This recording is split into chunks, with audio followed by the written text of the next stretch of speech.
God's holy name be glorified. எபிரேயர்களின் நிருபம் 10ஆம் அதிகாரம் 37, 38, 39 வசனங்கள் வாசிக்கலாம். The book of Epistle to Hebrews chapter 10 verse 37, 38 and 39. For yet a little while, and he that shall come will come, and will not tarry. Now the just shall live by faith. But if any man draw back, my soul shall have no pleasure in him. But we are not of them who draw back unto perdition, but of them that believe to the saving of the soul. வருகிறவர் இன்னும் கொஞ்ச காலத்தில் வருவார், தாமதம் பண்ணார். விசுவாசத்தினாலே நீதிமான் பிழைப்பான், பின்வாங்கி போவான், ஆனால் அவன் மேல் என் ஆத்துமா பிரியமாய் இராது என்கிறார். நாமோ கெட்டு போக பின்வாங்குறவர்களாய் இராமல் ஆத்துமா ஈடேற விசுவாசிக்கிறவர்களாய் இருக்கிறோம். கர்த்தருடைய பரிசுத்த நாமத்துக்கு மகிமை உண்டாவதாக. May the God's holy name be glorified. வருகிறவர் இன்னும் கொஞ்ச காலத்தில் வருவார், தாமதம் பண்ணார். For at a little while, and each that will come and will not tarry. இயேசுவின் வருகையை நோக்கி சபை போய் கொண்டிருக்கிறது. A church is progressing towards the coming of Jesus. ஆண்டவருடைய வருகைதான் நம்முடைய இலக்கு. And coming of Jesus is our target. ஒரு கிறிஸ்தவனுடைய பூரணம் என்பது இயேசுவின் வருகையில போய் அவரோடு அவன் இணைவது. The perfection of the Christian is to getting engaging or gathering in his coming. அதுக்கு முன்பாக நம்முடைய வாழ்க்கையில பல பாதைகளிலே நாம் கொண்டு செல்லப்படுகிறோம். Before that we are taken in different paths in our life. இங்கே நாம் பார்க்கிறோம், ஒருவன் பின்வாங்கி போவானானால் அவன் மேல் என் ஆத்துமா பிரியமா இராது. And here we can see, but if any man draw back, my soul shall have no pleasure in him. இன்றைய message பின்வாங்காதே. And today's message, don't draw back. எந்த சூழ்நிலையிலும் நீ பின்வாங்காதே. At any situation, don't turn back. இதுதான் இந்த கால வேளையில தேவன் தன்னுடைய சபைக்கும் தன்னுடைய ஊழியர்களுக்கும் தன்னுடைய விசுவாசிகளுக்கும் தன்னை பின்பற்றுகிற தன்னுடைய வழிகளில் உற்சாகமா இருக்கிற ஒவ்வொருவருக்கும் தேவன் இந்த கால வேளையில கொடுக்கக்கூடிய வார்த்தை. And this is the word the Lord gives in the morning time to the believers, to the servants of God, and those who are believing and those who are following him and those who are coming after him. ஏன் இந்த வார்த்தையை அவர் பேசுகிறார்? Why the Lord speak this word? பின்வாங்குதல் என்பது இப்பொழுது கடைசி காலங்களிலே சபைக்குள்ளே நடக்கிற ஒரு தீவிரமான வல்லமையுடைய ஒரு செயல். And drawing back, and it is the hasty work or speedy work of that is taking place in the church. எவ்வளவு வேகமாக ஆவிக்குரிய வாழ்க்கையில வந்தார்களோ அதைவிட வேகமாக அவர்களை வெளியே இழுக்கும்படியாக வல்லமைகள் போராடுகிறது. How speedily they enter into the spiritual life, and the powers are working to draw them to such a speed. பின்வாங்குதல் என்பது பழைய ஏற்பாட்டிலும் இருந்தது, புதிய ஏற்பாட்டிலும் இருக்கிறது. And this turning back, it is experience found both in the Old Testament and New Testament. ஆனால் கிருபையினாலே நம்ம அனைவரையும் கர்த்தர் மட்டுமாய் பாதுகாத்து வருகிறார். But by the grace of God, and he is protecting and saving us till now. ஒருவேளை நாம் சபையில இருக்கலாம், ஆவியிலே நாம் பின்வாங்கினவர்களாக காணப்படலாம். We may be in the church, but we are the one may be drawn back in the spirit. அதை குறித்து நாம் சரியான விதத்தில் விளங்கிக் கொள்ள வேண்டியது அவசியம். It is very needed for us to understand well. விசுவாசத்தினாலே நீதிமான் பிழைப்பான். The just shall live by faith. அந்த விசுவாசத்தை விட்டு ஒருவன் பின்வாங்கி போவானானால் அவன் மேல் என் ஆத்துமா பிரியமாய் இராது. If any man draw backs from this faith, my soul shall have no pleasure in him. அப்படி ஒருவன் பின்வாங்கினால் அவன் கெட்டு போவான், நாமோ கெட்டு போக பின்வாங்க கூடாது என்று சொல்லி இருக்கிறார். And if anyone draw back unto perdition, for they should not be turned back for the perdition. இந்த பாதையினுடைய பெயர் விசுவாச பாதை. And this path is called the path of faith. இந்த வழி விசுவாச மார்க்கம். And this religion or way is a faith religion. இது ஒரு சாதாரண மனிதன் கடந்து போக முடியாது, விசுவாசிகள் மட்டுமே இதில் கடந்து போக முடியும். Ordinary person cannot travel or cannot cross this path, only a spiritual or believer can travel. விசுவாசம் இல்லாமல் ஒருவனும் தேவனுக்கு பிரியமாய் இருப்பது கூடாத காரியம். Without which faith and no one is well able to be pleasure unto God. நமக்கு எல்லாருக்கும் பெயர் விசுவாசிகள் என்று பெயர் இருக்கிறது. And we are all having the name as believers. ஆனால் நம்மில் எத்தனை பேருக்குள்ளே தேவன் எதிர்பார்க்கிற விசுவாசம் இருக்கிறது என்று நாம் சொல்ல முடியும்? But how many of us can say and the expected faith the Lord is having, do we have in it? விசுவாசம் என்பது நம்பப்படுகிறவைகளின் உறுதியும் காணப்படாதவைகளின் நிச்சயமுமாய் இருக்கிறது. And faith is the substance of things hoped for, the evidence of things not seen. விசுவாசம் பயிற்சிவிக்கப்பட வேண்டும். And faith must be exercised. அதற்காக நாம் முயற்சி எடுக்க வேண்டும். So we must take steps for it. அதுக்காக நாம் கிரியை செய்ய வேண்டும். And we must work for it. விசுவாசம் வார்த்தையில் மாத்திரமல்ல, Faith is not only by words. அது கிரியைகளோடு கூட முயற்சி செய்து பூரணப்படுகிறது என்று காண்கிறோமே. And if we are seeing that to be perfected, it is exercised through the works. அந்த விசுவாசத்துக்காக நீங்கள் டெய்லி தேவனை துதிக்க வேண்டும். And we have to praise for this faith every day. தேவனை நீங்கள் துதித்து விசுவாசித்து தேவனை மகிமைப்படுத்தி விசுவாசத்தில் முழு நிச்சயமாய் நம்பி விசுவாசத்தில் நீங்கள் வல்லவர்களாய் மாற வேண்டும். And praising God every day, having assurance of the whole faith, and we must become the heroes of faith, or strong in faith. ஆண்டவர் ஒரு ரேஷியோ வைத்திருக்கிறார். அந்த ரேஷியோவுக்கு நம்முடைய அந்த அளவுக்கு நம்முடைய விசுவாசம் வர வேண்டும். And God have a ratio, and to that extent our faith must come. பழைய ஏற்பாட்டு விசுவாசம் வேறு, புதிய ஏற்பாட்டு விசுவாசம் வேறு. The Old Testament faith is different than the New Testament faith. பழைய ஏற்பாட்டு விசுவாசம் அவர்களை குறித்து நாம் எபிரேயர் 11ஆம் அதிகாரம் முழுவதும் படிக்க இயலும். And we are able to see about the faith of the Old Testament in book of Hebrews chapter 11 wholly. ஆனால் எபிரேயர் 11 கடைசியில வரும் பொழுது அங்கே நிருபக்காரன் சொல்லுகிறான் அவர்கள் நம்மை அல்லாமல் பூரணராகவில்லை என்று சொல்லுகிறான். But the writer of the epistle in the 11th chapter last section he says, and they were not made perfect. அவர்கள் அக்கினியின் உக்கிரத்தை அவித்தார்கள். And they quenched the fiery violence of fire. அவர்கள் சிங்கங்களின் வாயை அடைத்தார்கள். They stopped the mouth of lions. ராஜ்யங்களை ஜெயித்தார்கள். And they overcome the kingdom. உலகம் அவர்களுக்கு பாத்திரமாய் இருக்கவில்லை. And the world was not a vessel to them. அப்படி ஒரு வாழ்க்கை வாழ்ந்த அவர்களை விட புதிய ஏற்பாட்டு விசுவாசம் என்பது அதைவிட ரெட்டிப்பான மடங்கு வர வேண்டும். And when compared to this Old Testament saints and these New Testament people must come to the double fold of faith. பழைய ஏற்பாடு விசுவாசம் என்பது ஒரு சாதாரண விசுவாசம். The Old Testament faith is an ordinary faith. ஆனால் புதிய ஏற்பாட்டு விசுவாசம் என்பது மகா பரிசுத்தமான விசுவாசம். But New Testament faith is the most holy faith. அவர்கள் விசுவாசத்தினாலே என்று அவர்களை குறித்து சொல்லி இருக்கிறார். And it is said about them by faith. ஆனால் யூதா 20 சொல்லுகிறது நீங்களோ பிரியமானவர்களே நீங்கள் மகா பரிசுத்தம் உங்களுடைய மகா பரிசுத்தமான விசுவாசத்தின் மேல் உங்களை உறுதிப்படுத்திக் கொள்ளுங்கள் என்று யூதா சொல்லுகிறார். And Jude says, but ye beloved, building up yourselves by your most holy faith. அப்ப பழைய ஏற்பாட்டு விசுவாசம் வேறு, புதிய ஏற்பாட்டு விசுவாசம் மகா பரிசுத்தமான விசுவாசம். Old Testament faith is different, but the New Testament faith is the most holy faith. அப்படியானால் தேவன் நம்மிடத்தில் எதிர்பார்க்கிற அந்த விசுவாசத்தை நாம் காத்துக்கொள்ள வேண்டியது எவ்வளவு கவனமாக இருக்க வேண்டும். So we have to take heed in the matters of keeping the faith which is given in the New Testament period. பவுலாக இருந்தாலும் விசுவாசத்தை காத்துக்கொண்டால் தான் நீதியின் கிரீடம். Even if it is Paul, if he keep the faith, then he will get the crown of யாராக righteousness. இருந்தாலும் Whoever it may be. விசுவாசத்தை காத்துக்கொண்டிருக்கிறவர்களுக்கு Bible சொல்லுகிறது அவருடைய பிரசன்னமாகுதலை விரும்புகிற யாவருக்கும் அதை தருவார். And they that keep the faith and those who are earning for the appearing, he will give to everyone. ஒருவேளை உங்களுடைய விசுவாசம் கடந்த காலங்களிலே தடுமாறி இருக்கலாம். Sometimes your faith may be stumbled in the past days. ஆனால் பைபிள் சொல்லுகிறது விசுவாசத்தினால் நீதிமான் பிழைப்பான். But the Bible says the just shall live by faith. பின்வாங்கி போவானானால் அவன் மேல் என் ஆத்துமா பிரியமாய் இராது. If any man draw back, my soul shall have no pleasure in him. விசுவாசத்தை விட்டு ஒருத்தன் பின்வாங்கிட்டானா அதனால தான் நம்ம பின்மாற்றக்காரன் என்று அவனுக்கு பெயர் கொடுக்கிறோம். If any drawbacks out of this faith, and he is called as a backslider. விசுவாசத்தை குறித்து நீங்கள் 1000 மெசேஜ் கேட்டிருக்கலாம். And you have heard many messages about faith. அது முக்கியமல்ல. That is not important. ஆனா நமக்குள்ள எவ்வளவு விசுவாசம் கட்டி எழுப்பி இருக்கிறோம் நாம் அதை சிந்திக்க வேண்டும். And what sort of faith that we have built it up, we must consider. ஏனென்றால் நமக்கு கொடுக்கப்பட்ட விசுவாசம் ஒரு விசை ஒப்புவிக்கப்பட்ட விசுவாசம். Because the faith which is delivered to us is once it is given or delivered to us. சொல்லுகிறது In what the scripture யூதா says. 3ஆம் வசனம் என்ன சொல்லுகிறது? And what the Jude 3rd verse saying? நான் பொதுவான ரட்சிப்பை குறித்து உங்களுக்கு எழுத நான் கவனமாக இருந்தேன்.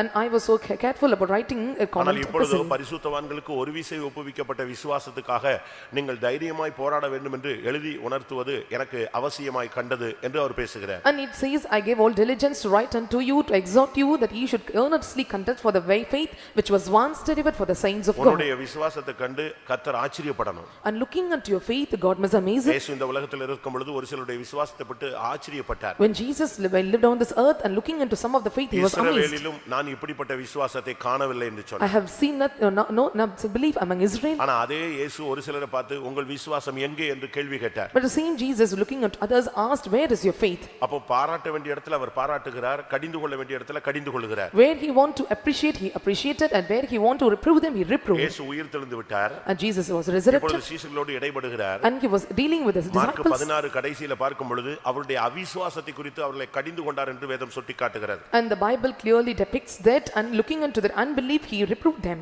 அவருக்கு உயிர்த்தெழுந்த பின்பு கூட இவருடைய அவிசுவாசத்தை கண்டு அவருக்கு வெகுந்த வேதனை உண்டானது. And after resurrection, looking into their unbelief, and he got grieved. அவர் ரெண்டு காரியத்தை குறித்து கடிந்து கொண்டதாக மார்க் 16:14 சுட்டிக்காட்டுகிறது. And 16:14 says, and he was grieved in two matters. ஒன்று அவருடைய அவிசுவாசம், மற்றொன்று அவருடைய இருதய கடினம். One is their unbelief, and another is hardness of heart. இன்றைக்கு ஏன் பின்வாங்க கூடாது என்பதை நாம் விளங்கிக் கொள்ள வேண்டும். Why we have to understand that we should not draw back. நாம பாவத்திலிருந்து வெளியே வந்துட்டோம். We came out of sin. சபைக்குள்ள வந்துட்டோம். We come to the church. ஒரு அடைக்கல பட்டணத்துக்குள்ள And வந்துட்டோம். we are in the stronghold of தேவனுடைய city. கட்டுப்பாட்டுக்குள்ள வந்துட்டோம். We are under the control of God. ஆனா இந்த வாழ்க்கையை நம்ம சரியா செய்யாட்டா இதுக்கு பனிஷ்மென்ட் வந்துரும். If we do not do this life properly, we will get the punishment. நான் சொல்லுகிறதை நீங்க விளங்கிக் கொள்ளுங்க. And understand what I say. நீங்க வெளியே இருந்து நாம் பாவம் செய்த காலங்கள் ஒரு காலம். And those are the times that you were outside and committed sin. அதுக்கு நாம அப்படியே போயிருந்தா அதுக்கு ஒரு punishment வாங்கியிருப்போம். And if we go in such a way, and we will receive the punishment. அறியாமையுள்ள காலங்களை தேவன் காணாதவர் போல் இருந்தார். But in the unknown season, and he was like a what was now தன்னுடைய இரத்தத்தினால நம்மை கழுவி நம்மை சமீபமாக கொண்டு வந்து விட்டார். By his blood he cleansed us and brought us to his ஆனா church. இப்ப இங்க வந்த பிறகு இங்க உள்ள பிரமாணத்தை நீ கீழ்ப்படி கீழ்ப்படியலைன்னா அதுக்கு பனிஷ்மெண்ட் வாங்க கூடாது. After coming to the church and if you not obey to the laws, you have to attain the punishment for it. வெளிய தப்பு செஞ்சு சாபம் வாங்குறது வேற, இதுக்குள்ள வந்துட்டு நீ தப்பு பண்ணி சாபம் வாங்க கூடாது. Committing sin outside and getting the curse is different than committing sin after coming to the church. ஒரு பெரிய மீட்டிங்ல பாஸ்டர் டியூ அவர்கள் பேசும் பொழுது, In a big meeting when Pastor T.U. Thomas அவருக்கு அப்பொழுது முடியவில்லை. and he was not அந்த able, மீட்டிங் அவர் வந்தாரு, and he came to the meeting கார்ல தான் கொண்டு வந்தாங்க. and they took him in the car. வந்து சேர்ல போய் உட்கார்ல அப்படியே நேரா ஸ்டேஜுக்கு வந்துட்டார். He sat on the chair and he came directly towards the அதெல்லாம் அவருடைய கடைசி கால கூட்டங்கள். and that is the last days of the meeting. ஏன்னா அவருக்கு பேச நிக்க முடியாது, அவ்வளவு கண்டிஷன்ல வந்தார். Because he cannot stand in that வந்த condition. உடனே He came, கையெடுத்து கும்பிட்டு சொன்ன வார்த்தை, and when he came and saluted the people and said, யாரும் இந்த மார்க்கத்துல இருந்துட்டு நரகத்துக்கு போய்டாதீங்க. and staying in this way, don't get to hell. இதுல இருந்துட்டு நீ எங்க போய்டாத, நரகத்துக்கு போய்டாத. And being in this fellowship, don't go to hell. உண்மை பிரியமானவர்களே, That is true. நாம இதுல வந்துட்டு பின்வாங்கிட்டோம்னா உலகத்து மனுஷனுக்கு நேரடியாக காட்டும், நமக்கு தான் அதிக கேடு நடக்கும். After coming to this way and if we draw back and the thing which is coming to happen to the worldly people is more than to us. சோதோமுக்கு நடந்தது, கோமராவுக்கு நடந்தது நமக்கு எல்லாருக்கும் தெரியும். We all know what happened to Sodom and Gomorrah. ஆனா இயேசு கிறிஸ்து அதை குறித்து புதிய ஏற்பாட்டில் பேசும் பொழுது, But when Jesus Christ spoke about in New Testament, கப்பர்நகூமே உனக்கு ஐயோ, and woe unto Capernaum, தீருசீதோனே உனக்கு ஐயோ, and for Tyre to woe to you, பெத்சாயிதாவே உனக்கு ஐயோ, and woe to the Bethsaida, உன்னில் செய்யப்பட்ட பலத்த கிரியைகள் சோதோமில் நடந்திருந்தால் அவர்கள் மனம் திரும்பி இருப்பார்கள். and all the works that happened in you have happened there to the Sodom, and they would have repented. ஆனபடியால் இனிமேல் வருகிற நியாயத்தீர்ப்பிலே சோதோமை காட்டிலும் அதிக நியாயத்தீர்ப்பு உனக்கு உண்டுன்னு சொன்னார். So the judgment to you will be more than to Sodom, ஏனென்றால் நம்முடைய கையில அதிகம் ஒப்பு கொடுக்கப்பட்டிருக்கிறது. because many things were delivered in our hands, அதிகம் கொடுத்தவனிடத்துல அதிகம் கேட்கப்படும். and that which was given more will be asked more. அவன் அதை ஒப்பு கொடுக்காவிட்டால் அவனுக்கு அதிக அடிகள் உண்டு என்று லூக்காவிலே இயேசு பேசுகிறார். And in Luke of Luke, Jesus spoke that, and it was not delivered, there is more punishment for him. நம்ம கையில ஒரு விசுவாச ஜீவியத்தை தெய்வம் கொடுத்திருக்கிறார். And the Lord have given life of faith in our hands. அதை நாம் சரியான விதத்துல இல்லாவிட்டால் நமக்கு அதுக்கு தான் தேவன் கணக்கு கேட்பார். If we are not proper in this, and the Lord will reckon us in that அப்ப matter. நாம அதுக்கு சரியா கொடுக்கலனா நாம் இந்த சபையில வந்து நியாயத்தீர்ப்புக்கு எதுவாக போய் விடுவோம். If we are not giving proper in the church, and we will turn towards judgment. அதனால தான் சொல்லி இருக்கு, பின் வாங்கி போவானானால் And so- அவன் மேல் என் ஆத்துமா பிரியமாய் இராது. And so it is said that if he draw back, and my soul will not have pleasure in him. பின் வாங்கி போனதுக்கு நீ உன் புருஷனை காரணம் சொல்லலாம், And you may tell reason for your backsliding your உன் மனைவியை husband, காரணம் சொல்லலாம், and you may point out your நீ wife, பெற்ற பிள்ளைகளை காரணம் you may சொல்லலாம், reason your children, உன்னை பெற்ற பெற்றோர்களை நீ காரணம் or you சொல்லலாம், may reason about the parents that you beget, ஏதாவது ஒரு ஊழியக்காரனை நீ காரணம் சொல்லலாம், or you may tell about the servants of God, ஏதாவது ஒரு சம்பவத்தை நீ காரணம் or சொல்லலாம். you can give reasons about some incidents. இல்லாவிட்டால் ஆதாம் சொன்னது போல ஏவாளை சொல்லலாம், ஏவாள் சொன்னது போல சர்ப்பத்தை நீ சொல்லலாம். And like Adam said to Eve, and Eve to serpent. இப்படி யாரையாவது ஒரு ஆளை நீ பின்வாங்கி போனதுக்கு காரணம் சொல்லலாம், அது நியாயமாக இருக்கலாம். And you may point some person as a reason for your backsliding or drawing back. ஆனா நீ பின்வாங்கும்போது தேவன் உன்மேல் பிரியமா இருக்க மாட்டார். But when you draw back, the Lord will not have pleased in you. ஏனென்றால் உனக்கு கிருபை கொடுத்திருக்கிறார், Because he gave you grace, அபிஷேகம் he கொடுத்திருக்கிறார், gave you anointing, பைபிளை கையில he கொடுத்திருக்கிறார், gave you Bible in your hands, ஆழமான உபதேசங்கள் he gave கொடுத்திருக்கிறார், you deep doctrines, அப்போஸ்தல ஐக்கியம் he கொடுத்திருக்கிறார், gave you apostolic fellowship, ஒளியில் உள்ள பரிசுத்தவான்களுடைய சுதந்திரத்துல உனக்கு இடம் and கொடுத்திருக்கிறார். he given you the partakers of the saints of light. இதுக்கு மேல உனக்கு என்ன செய்யணும்? And more than what should be done to you. எல்லாம் செஞ்சுட்டு உன்னிடத்துல எதிர்பார்க்கிறத நீ கொடுக்கலன்னா அதுக்கு ஜட்ஜ்மென்ட் உண்டு. And doing and delivering all these in your hands, if you do not do, there is a judgment. அதனால பின்வாங்கி போறதுக்கு நீ காரணம் சொல்ல காரணத்தை தேடாத. So don't tell reason for drawing back, or don't seek after the இன்னைக்கு reasons. அநேகர் பின்வாங்கி போனதுக்கு பல காரணங்களை சொல்லுவாங்க. And many tell reasons for their drawing back. ஒரு சில குடும்பத்துல ஒரு மரணம் அவங்களை வெளியே கொண்டு போய்டும். And sometimes the death will take them away. ஒரு மரணம் வீட்ல நடந்துச்சுன்னா அது அவங்களை வெளியே கொண்டு போய்டும். If the death occurs in a house, that will take them away. ஒரு தவறான ஒரு நடவடிக்கை நடந்துருச்சுன்னா அது அவங்களை வெளியே கொண்டு போய்டும். And the wrong conversation may take them away. இப்படி ஏதாவது ஒரு சம்பவங்கள் கூட உங்களை வெளியே கொண்டு போறதுக்கு இழுக்கிறதுக்கு காரணமாக இருக்கலாம். And there may be some incidents at your home will be reason to draw you back. ஆனா விசுவாச வீரர்கள் அப்படிப்பட்ட சூழ்நிலைகள்ல பின்வாங்கவில்லை. But the heroes of faith were not backslided in those situations. உன்னை வெளியே கொண்டு போறதுக்கு தான் அவன் பிரயாசப்படுவான். And he will labor to take you out. ஆனா விசுவாச வீரர்கள் அந்த சூழ்நிலைகள்ல பின்வாங்குனது கிடையாது. But the heroes of faith were not turned back in those situations. அவர்கள் அதற்காக சத்தியத்துக்காக உபதேசத்துக்காக கடைசி வரை நின்றவர்கள். And for the truths and for the doctrines, and they stood till last. நீ பின்வாங்கினால் நீ கெட்டு போகிறாய் என்று அர்த்தம். If you draw back and you are corrupted. இன்றைக்கும் கூட பின்வாங்குகிற ஒரு கூட்டத்தை நீங்கள் பார்க்கலாம். Even today we can see one people of group that they will be drawing back. ஒன்று விசுவாசத்தில் பின்வாங்குவது. One is drawing back in faith. மற்றொரு பகுதியில பார்க்கும் பொழுது When we see in another part, லூக்கா எழுதின சுவிசேஷம் 8ஆம் அதிகாரம் 13ஆம் வசனத்தை பார்க்கும் பொழுது, when we look into Luke Gospel chapter 8 verse 13, லூக்கா 8:13 பாருங்கள். கற்பாரின் மேல் விதைக்கப்பட்டவர்கள் கேட்கும்போது சந்தோஷத்துடனே வசனத்தை ஏற்றுக்கொள்கிறார்கள். ஆயினும் தங்களுக்குள்ளே வேர் கொள்ளாதபடியினாலே கொஞ்ச காலம் மாத்திரம் விசுவாசித்து சோதனை காலத்தில் பின்வாங்கி போகிறார்கள். இங்கே கற்பாறையில் விதைக்கப்பட்ட ஒரு கூட்டத்தை குறித்து பார்க்கிறோம். And here we see the people of group they were found on the rock. நல்ல விதைகள் தான் விதைக்கப்பட்டது. A good seeds were sown. விதைத்தவனும் நல்ல மனிதன் தான். And one who sown was good man. அவன் ஒரு பெரிய எதிர்பார்ப்போடு தான் விதைத்தான். And with great expectation he sowed the seeds. ஆனா அது விழுந்த இடம் என்னது? கற்பாறை. But where it was sown it fell on the rock. அது முளைத்தது. It sprout. அது வளர்ந்தது. It grew. ஆனால் ஒரு டைம் வரும் பொழுது But when the time comes அது செயலற்று போகிறதை நாம் பார்க்கிறோம். and we can see it when without none effect.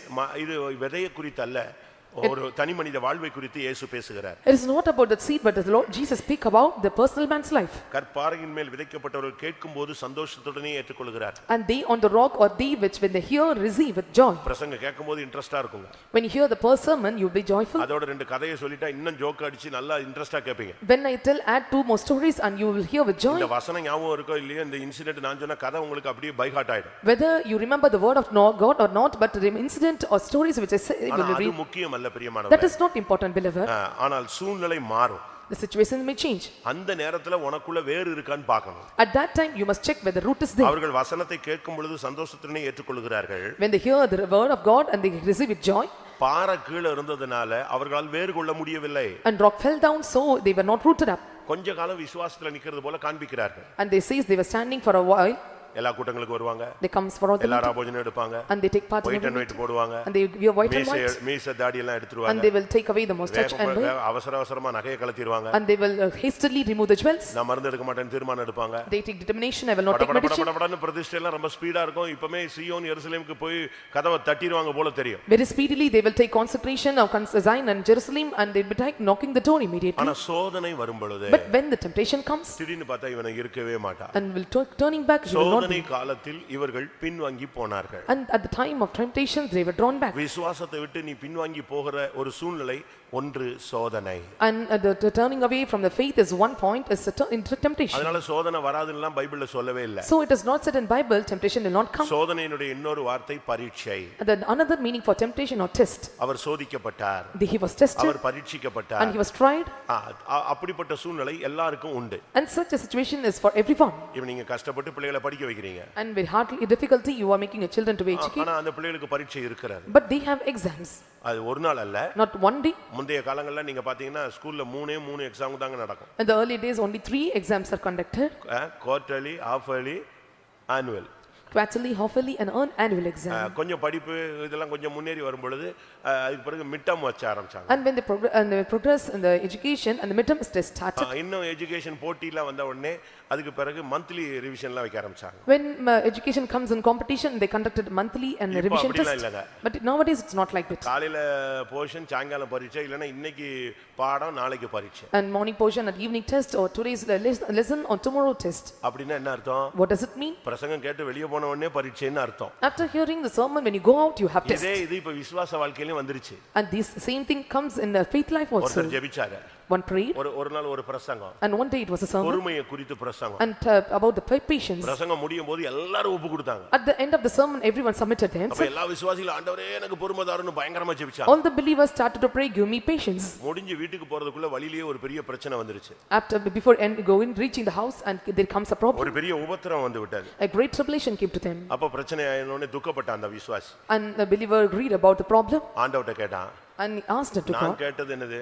what I asked. நான் கேட்டது பொறுமை. I asked for patience. But நீங்க கொடுத்தது உபத்திரவம். but what you give a tribulation. நான் கேட்டதை கொடுக்காம எனக்கு ஆப்போசிட்டா உனக்கு கொடுக்குறீங்க. you give not what I asked but you give your contrary thing. அப்ப ஆண்டவர் சொன்னாரு. and the Lord said. உபத்திரவம் தான் பொறுமையை உண்டாக்கும்னு பைபிள் சொல்லுகிறது. and the Bible says the tribulation gives patience. உபத்திரவம் பொறுமையை உண்டாக்கும். and the tribulation gives patience. அப்படி தான் பைபிள் சொல்லுகிறது. that is the Bible saying.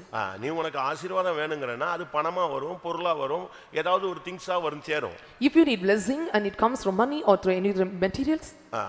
அதுக்காக எனக்கு அச்சடிச்சிட்டு நேரா கையில வந்து கொடுன்னு சொல்ல நீ கேட்க முடியாது. and you cannot ask them to print it and give in your hands. ஏன் முன்னாலே நீங்க பிரிண்ட் பண்ணி காசு கொடுங்க சுவாமி அப்படிலாம் கேட்க முடியாது. and you cannot ask unto God you அதாவது சோதனை எந்த சூழ்நிலையிலும் வரும். and the temptation may come at any situation. பழைய ஏற்பாட்டிலே தேவனுடைய ஜனங்களுக்கு சோதனை வந்தது. in Old Testament people they resist temptations. ஆனால் அவர்கள் சோதனை நாட்களிலே தேவனுக்கு கோபம் மூட்டினார்கள் என்று பைபிள் சொல்லுகிறது. but the Bible says at the time of trials and they kindle anger up to God.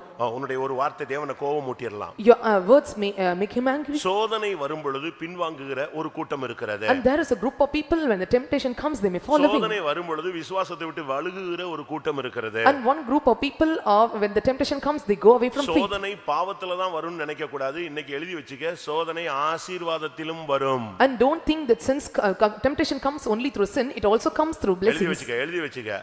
அதாவது சோதனை பாவத்தின் நிமித்தம் பிசாசு நிமித்தம் தான் வரும்னு நினைக்காத, சோதனை ஆசீர்வாதத்திலும் வரும். And write it down, only this temptation comes not only through sins or by demons, also it comes through blessings.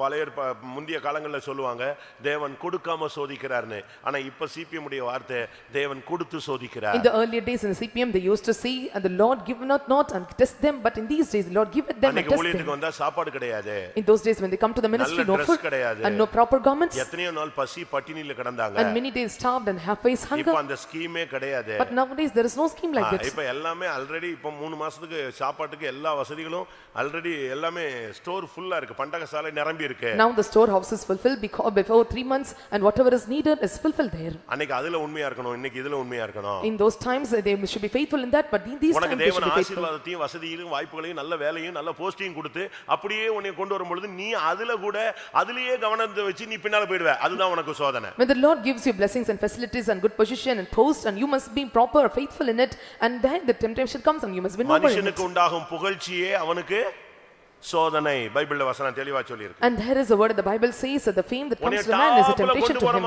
நீ அதிலேயே நம்பிக்கிட்டு போகும்போது விசுவாசத்தை விட்டுருவே. And you may be going out to reaching to the top, and when you are going there and you may lose your faith. பிசாசு ரொம்ப கன்னிங்கான ஒரு ஆளு. And Satan is a cunning one. நீ ஜெபத்துல தான் ரொம்ப தீவிரமா இருக்கனா அதுல வச்சே உன்னை கவுத்துறதுக்கு ட்ரை பண்ணுவான். And if you are speed in your prayer and he will turn over you through your prayers. நீ அற்புதங்களிலே நீ கவனம் செலுத்துறேனா அத வச்சே உன்னை கவுத்துறதுக்கு ட்ரை பண்ணுவான். If you pay attention towards the miracles and he will revert you in it. நீ fasting போறேனா அதுலயே உன்னை கவுத்துறதுக்கு ட்ரை பண்ணுவான். And if you take fasting more and he will take steps to revert you in fasting. நீ பணத்துக்கு பின்னாலே போறேனா அத வச்சே உன்னை கவுத்துறதுக்கு ட்ரை பண்ணுவான். If you go after money and he will revert you through money. 40 நாள் fasting. 40 days fasting. இயேசுவுக்கு அதிலேயே ஒரு சோதனை வச்சான். And Jesus got temptation in it. நீ எதை விரும்புறியோ, நீ எதை ஸ்பிரிச்சுவல் நினைக்கிறியோ அதிலேயே உனக்கு ஒரு கண்ணி வெடி வைப்பான். And what you desire and what you think of it, and there he keeps it down. எடுத்துக்கிட்டே இரு, உபவாசம் எடுத்துக்கிட்டே இரு, கொஞ்ச நாள்ல செத்து போய்டுவ நீ. And take fasting and you within a few days you may die. உன்னை ஃபாஸ்டா கொண்டு போய் ஓச்சிறான். And fastly he will revert you.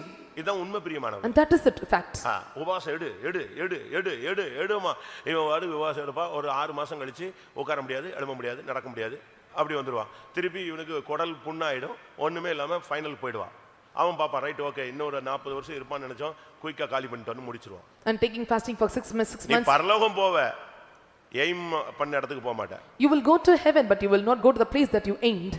அதனால தான் உங்களை எந்த ரூட்ல அவனுக்கு அடிக்கணும்னு தெரியும். And you know to which route you be. உன்னுடைய பலவீனம் எது, உன்னுடைய பலன் எது, இதுதான் அவன் பார்த்துக்கிட்டே இருப்பான். And he will look unto your weakness and strength. உன்னுடைய பலவீனத்திலே உன்னை தாக்க அவனுக்கு முடியும், உன்னுடைய பலத்திலே உன்னை தாக்குறதுக்கு அவன் ட்ரை பண்ணுவான். Is able to attack you in weakness, he will try to attack you in your strength. யுத்தம் அப்படினு வந்துட்டா தாவீதை பீட் பண்ணவே முடியாது. பைபிள்ல ஒரு இடத்துல கூட தாவீது தோற்றதா பைபிள்ல கிடையாது. And battle and no place and David is defeated, and in Bible no portion we can see he was not defeated. மாமிசம் பெண்கள் அப்படினா ஈஸியா தட்டிட்டு போய்டுவான். But if it is a carnal flesh of the women and he will be easily beat up. அழகா ஒரு நாள் யுத்தத்துக்கு போடாம வச்சு அவனுடைய லைஃபையே கரப்படுத்தி விட்டு போய்ட்டான். And one day he was not able to go to the battle and he corrupted his whole life. நான் எதுக்கு இத சொல்றேன்? Why I say this? உன்னுடைய வாழ்க்கையில சோதனை வரும்.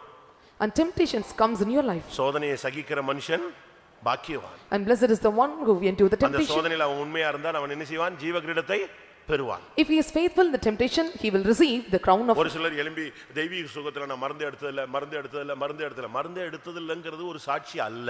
And some says standing in divine healing I was not taking medicine, and that is not testimony. அத வெளிய சொல்ல வேண்டிய அவசியம் இல்ல. அது விசுவாசத்தின் ரகசியம். There is no need to tell it outside, and that is the secret of your faith. ரகசியத்தை நீ என்ன செய்யணும்?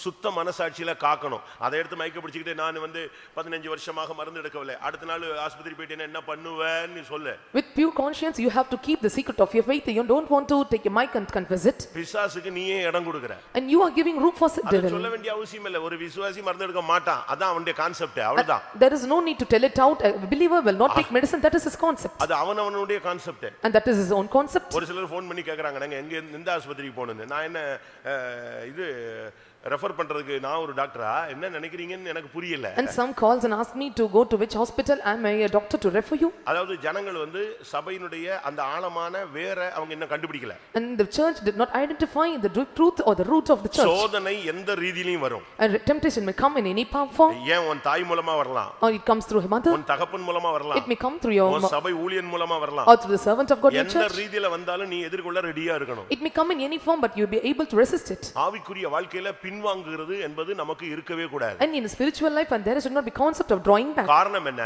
What is the reason? அவர்கள் வேர் கொள்ளவில்லை. And they were not resisting. வேர் கொள்ளாதபடினால அவர்கள் சோதனையிலே பின்வாங்குகிறார்கள். And they were not rooted up, so in the time of temptation they fall away.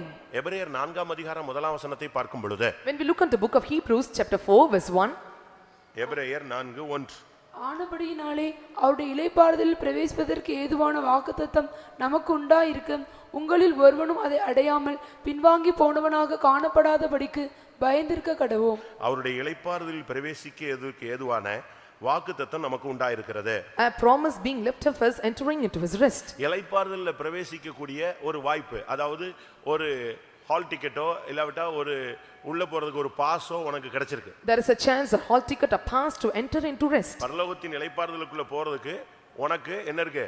ஒரு pass கொடுக்கப்பட்டிருக்கிறது. A pass is given to you to enter into rest of heaven. ஆனா அதை அடையாமல் நீ பின்வாங்கி போனவனாய் இருக்க கூடாது. But you should not seem to come short of it. உனக்கு கிடைச்ச வாய்ப்பை நீ பயன்படுத்தணும். You must make use of the opportunity. இந்த உலகத்துல நமக்கு இளைப்பாறுதல் கிடையாது. We don't have rest in this world. இளைப்பாறும் காலம் இனி வருகிறதா இருக்கிறது என்று வேதம் சொல்லுகிறது. The scriptures say the rest is to yet come. எந்த சூழ்நிலையிலும் நாம் இளைப்பாறுதலை விட்டுவிடவே கூடாது. At any situation we should not leave this rest. 11ஆம் வசனத்தை பார்க்கும் பொழுது, When we look into 11th verse, ஒருவனாகிலும் கீழ்ப்படியாமையினாலே விழுந்து போகாதபடிக்கு and none being get of this நாம் இந்த disobedience, இளைப்பாறுதலில் பிரவேசிக்க ஜாக்கிரதையா இருக்க கடவோம். and let us all take heed to enter into the rest. இந்த உலகத்துல நமக்கு கிடைச்ச இளைப்பாறுதல் வேறு, நாம் இனி அடைய போகிற இளைப்பாறுதல் அது நித்திய இளைப்பாறுதல். And the rest that we have got is different, but the rest we are going to attain is different. அந்த இளைப்பாறுதல்ல பிரவேசிக்கிறதுக்கான வாக்குத்தத்தம் நம்ம கையில இருக்கு. And to enter into their rest, the promise is now in our hands. அந்த வாக்குத்தத்தம் நம்ம கையில இருக்கு, ஆனால் அதை அடையாமல் நாம் பின்வாங்கி போக கூடாது. The promise is now, it is in our hands, and without getting it we should not come short of it. எப்பொழுதும் நாம் பயத்தோடு பக்தியோடு காணப்படணும். And we should be always with fear and godliness. இந்த இளைப்பாறுதல்ல பிரவேசிப்புங்கிறது எல்லாருக்கும் ஒரே டைம்ல கிடையாது. And this taking enter into rest is not the same time for நேர்மையாய் everyone. நடந்தவர்கள் தங்கள் படுக்கைகளிலே என்ன செய்கிறார்கள்? இளைப்பாறுகிறார்கள். And they that are perfect and they are resting in their bed. எப்போ நம்ம கூப்பிடுறாருன்னு நமக்கு தெரியவே தெரியாது. And we don't know when he calls us. அவர் கூப்பிடும்போது நான் வரமாட்டேன் நீங்க வரமாட்டேன்னு யாருமே என்ன செய்ய முடியாது, சொல்லவே முடியாது. When he calls you, we cannot tell, I will not come. திடீர்னு இப்ப கூட்டத்துல இருக்கும்போதே உங்களை கூப்பிட்டாருன்னா என்னைய கூப்பிட்டாருன்னா போய் தான் ஆகணும். Suddenly in the meeting, if he calls you, you must go up. என்னடா வீட்டுக்கு போக விட மாட்டீங்கன்னு சொல்றீங்களா? Are you telling, will you not allow me to go home? கூப்பிட்டாலும் போய் தான் ஆகணுங்க. And if he calls any person, he must go. அது என்ன நேரத்துல மரணம் வரும் நமக்கு தெரியாது. We don't know when the death ஆனா comes. உன்னுடைய மரணம் உனக்கு இளைப்பாறுதலாய் போய் சேரணும். But the death must be rest and you must go to that place. மரணத்துக்கு பின்னால நீ ஐஸ்வர்யானை போல புலம்பிக்கிட்டு இருக்கிற ஒரு வாழ்க்கைக்கு நீ போய் சேர்ந்து விட கூடாது. And you should not have a lamentation life like rich man and entering into உன்னுடைய இளைப்பாறுதலுக்கு ஒரு போராட்டம் உண்டு. And for your rest there may be நீ conflicts. வருகையில போகாம இருக்கிறதுக்கு ஒரு போராட்டம் உண்டு. And then with the conflicts that you not caught up with the coming. ஏன் உன்னை பின்வாங்க வச்சிட்டா அவன் வந்து அந்த இடத்தை தட்டிடுவான். If you make you to turn back and he will take that place. யோவான் எழுதின சுவிசேஷம் 6ஆம் அதிகாரம் 66ஆம் வசனத்தை பார்க்கும் பொழுது, When we look into John the Gospel chapter 6 verse 66. யோவான் 6:66, அது முதல் அவருடைய சீஷரில் அநேகர் அவருடனே கூட நடவாமல் பின்வாங்கி போனார்கள். அவருடைய சீஷர்கள்ல ஒரு கூட்டம் இப்ப பேக் ஸ்லைட் பண்றாங்க. And one group of his disciples, they went back. ஏன்? Why? யோவான் 6:60. 6:60 of John. அவருடைய சீஷரில் அநேகர் இவைகளை கேட்டபொழுது இது கடினமான உபதேசம், யார் இதை கேட்பார்கள் என்றார்கள். உபதேசம் கடினமா இருக்குன்னு சொல்லிட்டு ஒரு கூட்டம் பின்வாங்கினதாக பைபிள் சொல்லுகிறது. And one group of people, they were drawn back because the doctrines are hard. நம்ம சபையினுடைய டாக்டரின்ஸை கொஞ்சம் லூஸ் பண்ணா இந்த இடம்லாம் நிரம்பி வழியும். வேலூர்லயே நான் தான் பெரிய search பாஸ்டரா மாறிடுவேன். If we loosen some doctrines in our church and the hall will be overflowing. நீ என்னனாலும் பண்ணு, You can do anything. நீ வந்துட்டு போன்னு சொன்னா போதும், அது பாட்டுக்கு நிறைஞ்சிக்கிட்டு இருப்பான். ஒரே ஆட்டம் பாட்டமா கொஞ்சம் ஸ்டைல மாத்தி கொஞ்சம் ட்ரம் பீட் எல்லாம் கொஞ்சம் மாத்தி அடிச்சா போதும், மொத்த வாலிபன் எங்கதான் இருப்பான்? இங்க தான் உட்கார்ந்திருப்பான். If you change the style, if you change the drum beating style, and now many people will come and enter into the church. Divine healing பிரச்சனையே இல்ல, நீ எத்தனை ஆஸ்பத்திரியிலே படுத்துக்கோ இங்க வந்தா போதும்னு சொன்னா பிரச்சனையே கிடையாது. And there is no problem, and you can come here, you can stay in the hospital, and many people will come here. எப்படியும் உடுத்திக்கோ, என்னனாலும் பண்ணு. And you can wear any garments. உலகத்துல ஒரு கான்செப்ட் உண்டு. And there is a concept in the world. மாடு எங்க போய் மேஞ்சாலும் பிரச்சனையே கிடையாது, ஆனா பால் கறக்க மட்டும் இங்க வந்துறணுமா. And wherever the cow goes for the and it comes back to the city, that is enough. காலையில மாடு அவுத்து விட்டுருவான். And they will loosen the cow in the morning. அது எவன் தோட்டத்துல மேயுதோ, எங்க போயுதோ, என்ன சுத்துதோ, எங்க அடி வாங்குதோ, என்ன பண்ணுதோ கரெக்ட். சாயங்காலம் கரெக்டா பால் கறக்கும்போது எங்க வந்துறணும், இங்க வந்துறணும். காலையில பால் கறந்துட்டு அது வெளிய போயிடணும். அதே மாதிரி சில சபைகள்ல பால் கறக்கிறதுக்கு மட்டும் சபையில விசுவாசிகளை வச்சிருக்கான். அப்படி நான் வச்சேன்னு சொன்னா இங்க பால் நிரம்பி வழியும், ஆடும் நிரம்பி வழியும். அதான் உண்மை. And that is fact. ஆனா நம்ம அப்படி அல்ல. But we are not like that. நாம அப்படிப்பட்ட காரியங்கள் செய்கிறது இல்ல. And we are not doing such matters. நாம ஒரு ஸ்கூல் மாதிரி நடத்துறோம். And we are conducting as a school. ஏன்? Why? இவர்கள் கிறிஸ்து இயேசுவுக்குள் தேர்ந்தவர்களாய் மாறணும். And they must come perfect in Christ Jesus. எந்த மனுஷனையும் கிறிஸ்து இயேசுவுக்குள் தேர்ந்தவனாய் நிறுத்தும்படிக்கு அவரையே நாங்கள் அறிவித்து அவரையே தான் உபதேசம் பண்றோம். And do any man to get in Christ Jesus, we preach unto him and to come in the perfection unto him. நமக்கு இதுதான் நம்முடைய கொள்கை. And that is our principle. இதுக்காகவே இந்த ஊழியத்துக்காகவே நம்ம அர்ப்பணிக்கிறோம். And for this we are delivering into our ministry. இதுல நம்ம ரொம்ப ஸ்ட்ரிக்ட்டா இருக்கிறோம். And we are strict in it. நம்ம கண்டிக்கிறோம். We are proving them. தேவைப்பட்ட அவங்களை தண்டிக்கிறோம். If needed, they are punishing them. தேவைப்பட்ட அவங்களை ஒதுக்குறோம். If needed, we are disallowing them. ஏன்? Why? என்ன காரணம்? What is the reason? அவங்க சரியில்லைன்னு சொன்னா அவங்களுக்கு பிரயோஜனம் இல்ல. If it is not proper, he is no use of it. இவங்களை கொண்டு போய் தேர்னவளா நிறுத்துறதா நம்முடைய கையில தேவன் கொடுத்த ஒரு ஊழியம். And to take them a perfect, and that is the ministry given in our hands. லூக்கா 1:77 நீங்க பார்க்கும் பொழுது, when we look into gospel to Luke chapter 1 verse 77, என்ன சொல்லி இருக்கிறது? and what it is said there, உத்தமமான ஜனத்தை கர்த்தருக்கு ஆயத்தப்படுத்தணும். அதுதான் புதிய ஏற்பாட்டு சபையினுடைய ஊழியம். and to prepare the people. Luca 1:17 1:17 of Luke. பிதாக்களுடைய இருதயத்தை பிள்ளைகளிடத்திற்கும் கீழ்ப்படியாருடைய நீதிமான்களுடைய ஞானத்திற்கும் திருப்பி உத்தமமான ஜனத்தை கர்த்தருக்கு ஆயத்தப்படுத்துகிறது புதிய ஏற்பாட்டு ஊழியம். To make the ready people for just, and that is the New Testament ministry. அப்ப நம்முடைய ஊழியமே அதுதான், உத்தமமான ஜனத்தை கர்த்தருக்கு ஆயத்தப்படுத்துறது. And taking the just people to our ministry and making perfect, that is our ministry. மற்ற சபையினுடைய உபதேசங்களுக்கும் நம்ம சபையினுடைய உபதேசங்களுக்கும் கொஞ்சம் டஃப்பாவே இருக்கு. So the doctrines compared to the congregation, our congregation is somewhat tough. மற்ற இடத்துல எல்லாம் ஸ்டேட் போர்டா இருக்கலாம், இது கொஞ்சம் ஐசிசியா இருக்கலாம்னு யோசிக்கிறேன். And some congregation may be like the state board, and it may be அப்படிதானே? உண்மைதானே? இன்டர்நேஷனல் சிலபஸ் நம்ம வச்சிருக்கோம் அவ்வளவுதான். And we have an international syllabus. அதனால பிள்ளைகளுக்கு கொஞ்சம் டஃப்பா தான் இருக்குங்க. So it is tough for our children. படிச்சு வெளிய வரும்போது தேறினவர்களாக வருவார்கள் என்று விசுவாசிக்கிறோம். But when they come out and they become perfect, I believe. அப்ப நாம எந்த லெவல்ல நம்முடைய பிள்ளைகளை கொண்டு வரணும்? So what level we must bring our children? விசுவாசத்தில் நீ பின்வாங்க கூடாது. And you should not draw back in your faith. சோதனைகளில் நீ பின்வாங்க கூடாது. And at times of temptation you should not drop back. இளைப்பாறுதலை நீ விட்டுவிட கூடாது. And you should not leave your rest. உபதேசம் கடினமா இருக்குன்னு பின்வாங்க கூடாது. And seeing the doctrines are hard, you should not draw back. அப்ப இயேசு சொன்னாரு, நீங்களும் போறத மனதா இருந்தா நீங்களும் போகலாம்னு 12 சீடர்களை பார்த்து பேசினார். Looking into the disciples said, and if you have a heart to leave, you can leave. அப்பதான் பேதுரு சொன்னா, நித்திய ஜீவ வசனங்கள் உம்மிடத்தில் உண்டு, நாங்கள் எங்கே போவோம்? Eternal word is with you, where will we go, said by Peter. இந்த பெண்டிகாஸ்ட் பிரசங்கத்தை ஏத்துக்கிறதுக்கு ஒரு விசுவாசிக்கு gift வேணும். To accept the Pentecostal preaching, a believer must have a gift. பல gift இருக்கலாம், பிசாசு துரத்துற gift இருக்கலாம், அற்புதங்களை செய்யற gift இருக்கலாம், அதெல்லாம் இரண்டாவது. ஆனா முதல் gift இந்த சத்தியத்தை அங்கீகரிக்கிற ஒரு gift. He may have any gift by chasing the devils or doing any miracles, but we must have a gift to believe these doctrines. இதை குறித்து மத்தேயு 19:11 இயேசு தெளிவாக பேசுகிறார். And Jesus clearly speaking this incident in book of Matthew chapter 19 verse 11. வரப்பெற்றவர்களே தவிர மற்றவர்கள் இந்த வசனத்தை ஏற்றுக்கொள்ள மாட்டார்கள் என்று இயேசு சொல்கிறார். And Jesus said clearly, and they that have gifts and cannot accept these words. இந்த தேவனுடைய பிள்ளைகள் பின்வாங்கும் பொழுது நடக்கிற கேடு என்ன? And what is the perdition took place to the children of God when they draw back? நான் முதலாவது சொன்ன விசுவாசத்துல பின்வாங்காதீங்க. First I say, don't draw back in faith. சோதனைகள்ல பின்வாங்காதீங்க. And don't draw back at time of temptation. உபதேசத்துல இடறி போயிடாதீங்க. And don't stumble in your doctrines. அதே நேரத்துல நம்முடைய ஜீவியத்துல பெண்களுக்கு நாம் இடம் கொடுக்கும் பொழுது பின்வாங்க வாய்ப்புகள் இருக்கிறதாக பைபிள் சொல்கிறது. At the same time the scriptures say, when you give room for women in your life, and you may have chances to backslide. உபாகமம் 17:17 பார்க்கும் பொழுது, when we look into Deuteronomy chapter 17 verse 17, உங்களில் ஒருவன் ராஜாவாக இருந்தால் அவன் பெண்களுக்கு இடம் கொடுக்க கூடாது. And if among you are a king, and you should not give room for women. அநேகம் பெண்களை அவன் வைக்கும் பொழுது அவர்கள் அவனை பின்வாங்க வைப்பார்கள். And if we have many women, and they make them to defy them. அப்படினா என்ன அர்த்தம்? What does it mean? பலவீனத்துக்கு நீ இடம் கொடுக்கும் பொழுது உன்னுடைய வாழ்க்கையில நீ கீழே வருவாய். If you give room for your weakness, you may come or fall away from your life.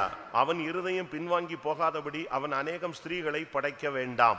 And his heart not turn away, and he should not have many wives to himself. 1 ராஜாக்கள் 11:3 நாம் பார்க்கும் பொழுது, When we look into 1 Kings chapter 13 verse 3, 11 verse 3, 11 verse 3, அங்க என்ன சொல்லப்பட்டிருக்கிறது? and what it is said there, Solomon அநேக ஸ்திரீகளை பின்பற்றினால் அவனுடைய இருதயம் பின்வாங்கி போனதாக வேதம் சொல்லுகிறது. and the Bible says, and Solomon followed after many women, and his heart was turned back. மாம்சத்தின்படி நீங்கள் ஆணையோ பெண்ணையோ விரும்பி போகும் பொழுது ஆட்டோமேட்டிக்காக உங்களுடைய இருதயத்தில் தோல்விகளும் பின்வாங்குதலும் தானாகவே வரும். Carnally, if you follow after the man and woman, and you will have the backsliding or turning away in life. மனைவி இருக்க புருஷன் இருக்க இன்னொரு ஆளை நீ தேடக்கூடாது. நீ அப்படி போகும் பொழுது நீ பின்வாங்குவாய். Having husband and wife, if you are seeking after any person, and you will fall away in your life. உனக்கு விவாகம் ஆகாமல் இருக்கும் பொழுது ஒரு பெண்ணையோ ஆணையோ நீ தேடக்கூடாது. When you are not married, don't seek after a man or woman. Bible என்ன சொல்லுகிறது? What does the Bible say? மனைவியை,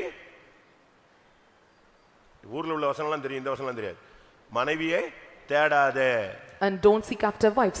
நீயா ஒரு மனைவியை தேடாதே. And don't look after wife for your own நீயா sake. ஒரு புருஷனை தேடாதே. And don't according to own desire, don't seek after husband. மனைவியை கண்டடைகிறவன் ஜீவனை கண்டடைகிறான். And some says, and thee that was looking at a wife and receiving the life. பரிசுத்தவான்கள் கட்டி வைப்பாங்க பாரு, அப்பதான் நீ கண்டடையணும். And when the saints of God is arranging you, you must seek after them at that time. நீயா தேடனா அது கடைசில திருப்பி இங்க வந்து உட்கார்ந்துட்டு அழுதுகிட்டு தான் இருப்ப. And if you seek after yourself, and you must cry and must lament. அதனாலதான் சாலமோன் இந்த விஷயத்துல தான் தவறு செஞ்சான். And Solomon committed wrong in this matter. அவனுடைய வாழ்வின் வீழ்ச்சிக்கு அதுதான் காரணம். And that is the reason for his falling in his life. பெரிய பிரம்மாண்டமான ஒரு ஆளு. And he was a tremendous person. ஆனா விழுகை அங்க தான் நடந்தது. But there happens a falling. நெகேமியா 13ஆம் அதிகாரம் 26ஆம் வசனத்தை பார்க்கும் பொழுது, When we look into book of Nehemiah chapter 13 verse 26, ராஜாவாகிய சாலமோன் இதனால் பாவம் செய்தான் அல்லவா?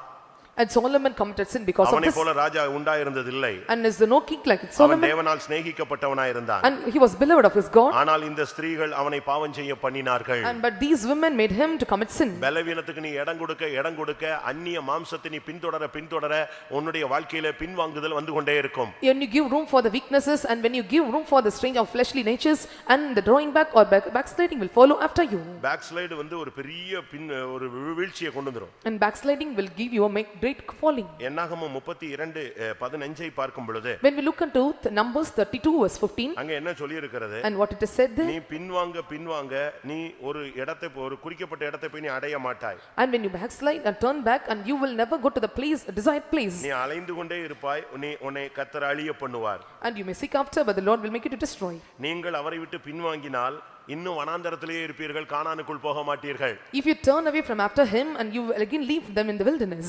நீங்கள் அவரை விட்டு பின்வாங்கினால் நீங்கள் அழிவீர்கள் என்று வேதம் சொல்லுகிறது. If you turn away from him, and he shall destroy, say the Bible. தேவனை விட்டு பின்வாங்குகிற அந்த தன்மை நமக்குள்ள வரவே கூடாது. And we should never have the nature of drawing up back from God. அவைகள் தேவனுக்கு விரோதமாய் மாறிவிடும். And this become contrary to God. தேவன் பெருமையுள்ளவர்களுக்கு தேவன் எதிர்த்து நிற்கிறார்னு சொல்லி இருக்கிறார். And the Lord resists the proud, says the Bible.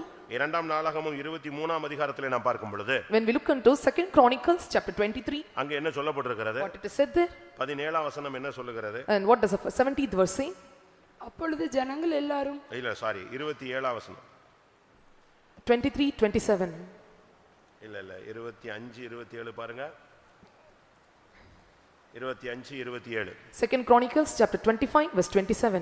அமத்சியா கர்த்தரை விட்டு பின்வாங்கின காலம் முதற்கொண்டு எருசலேமில் இருந்தவர்கள் அவனுக்கு விரோதமாக கட்டுப்பாடு நீ பண்ணிக்கொண்டார்கள். கர்த்தரை விட்டு பின்வாங்க பல வல்லமைகள் உனக்கு விரோதமாய் புது விரோதிகள்லாம் எழும்ப ஆரம்பிப்பாங்க. When you are not growing away from God, and many enemies or adversaries will come after you. பின்வாங்கும் பொழுது நீ நினைக்கிற விசுவாசத்தை விட்டு நம்ம வெளியே வந்துட்டோம், சபை விட்டு வெளியே வந்துட்டோம், உபதேசத்தை விட்டு வெளியே வந்துட்டோம், சோதனையில் நிக்க முடியல அப்படின்னு நீ எடுக்கிற. ஆனா பிசாசு என்ன பண்றான்? உன்னை அலைய விடுறான்.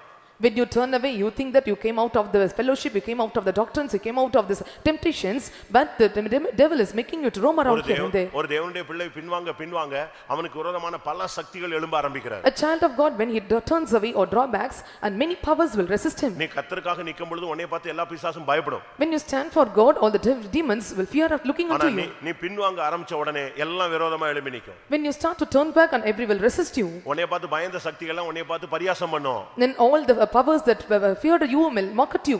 இதுதான் உண்மை. And that is a fact. Samson வல்லமையா இருக்கும் பொழுது அவனை பார்த்து பயந்தாங்க. அவனுக்கு முன்னாலே ஒருத்தனும் வர மாட்டான். When Samson was powerful and they feared at him and no one can come before him. But அவன் விழுந்து போன பொழுது, But when he was fallen, அவனுடைய கண்கள் பறிக்கப்பட்டது. when his eyes was plucked, அவனை வேடிக்கை பொருளாக மாற்றினார்கள். and they made him the thing to show off. அவனை அரண்மனை அந்த பெரிய மண்டபத்துல கொண்டு வந்து விடுறாங்க. And they brought him to the palace and எதுக்கு கொண்டு வந்தாங்க தெரியுமா? why did they bring him? அவன் வந்து வேடிக்கை காட்டணுமா. And he must exhibit something to them. அவன் அப்படியே வந்தான். ஒருத்தன் வந்து காலை உள்ள விடுறான், பொத்துன்னு குப்புற விடுறான். And he fell bowing down. அவனை குரங்கா மாத்திட்டானுங்க. And he made them monkey.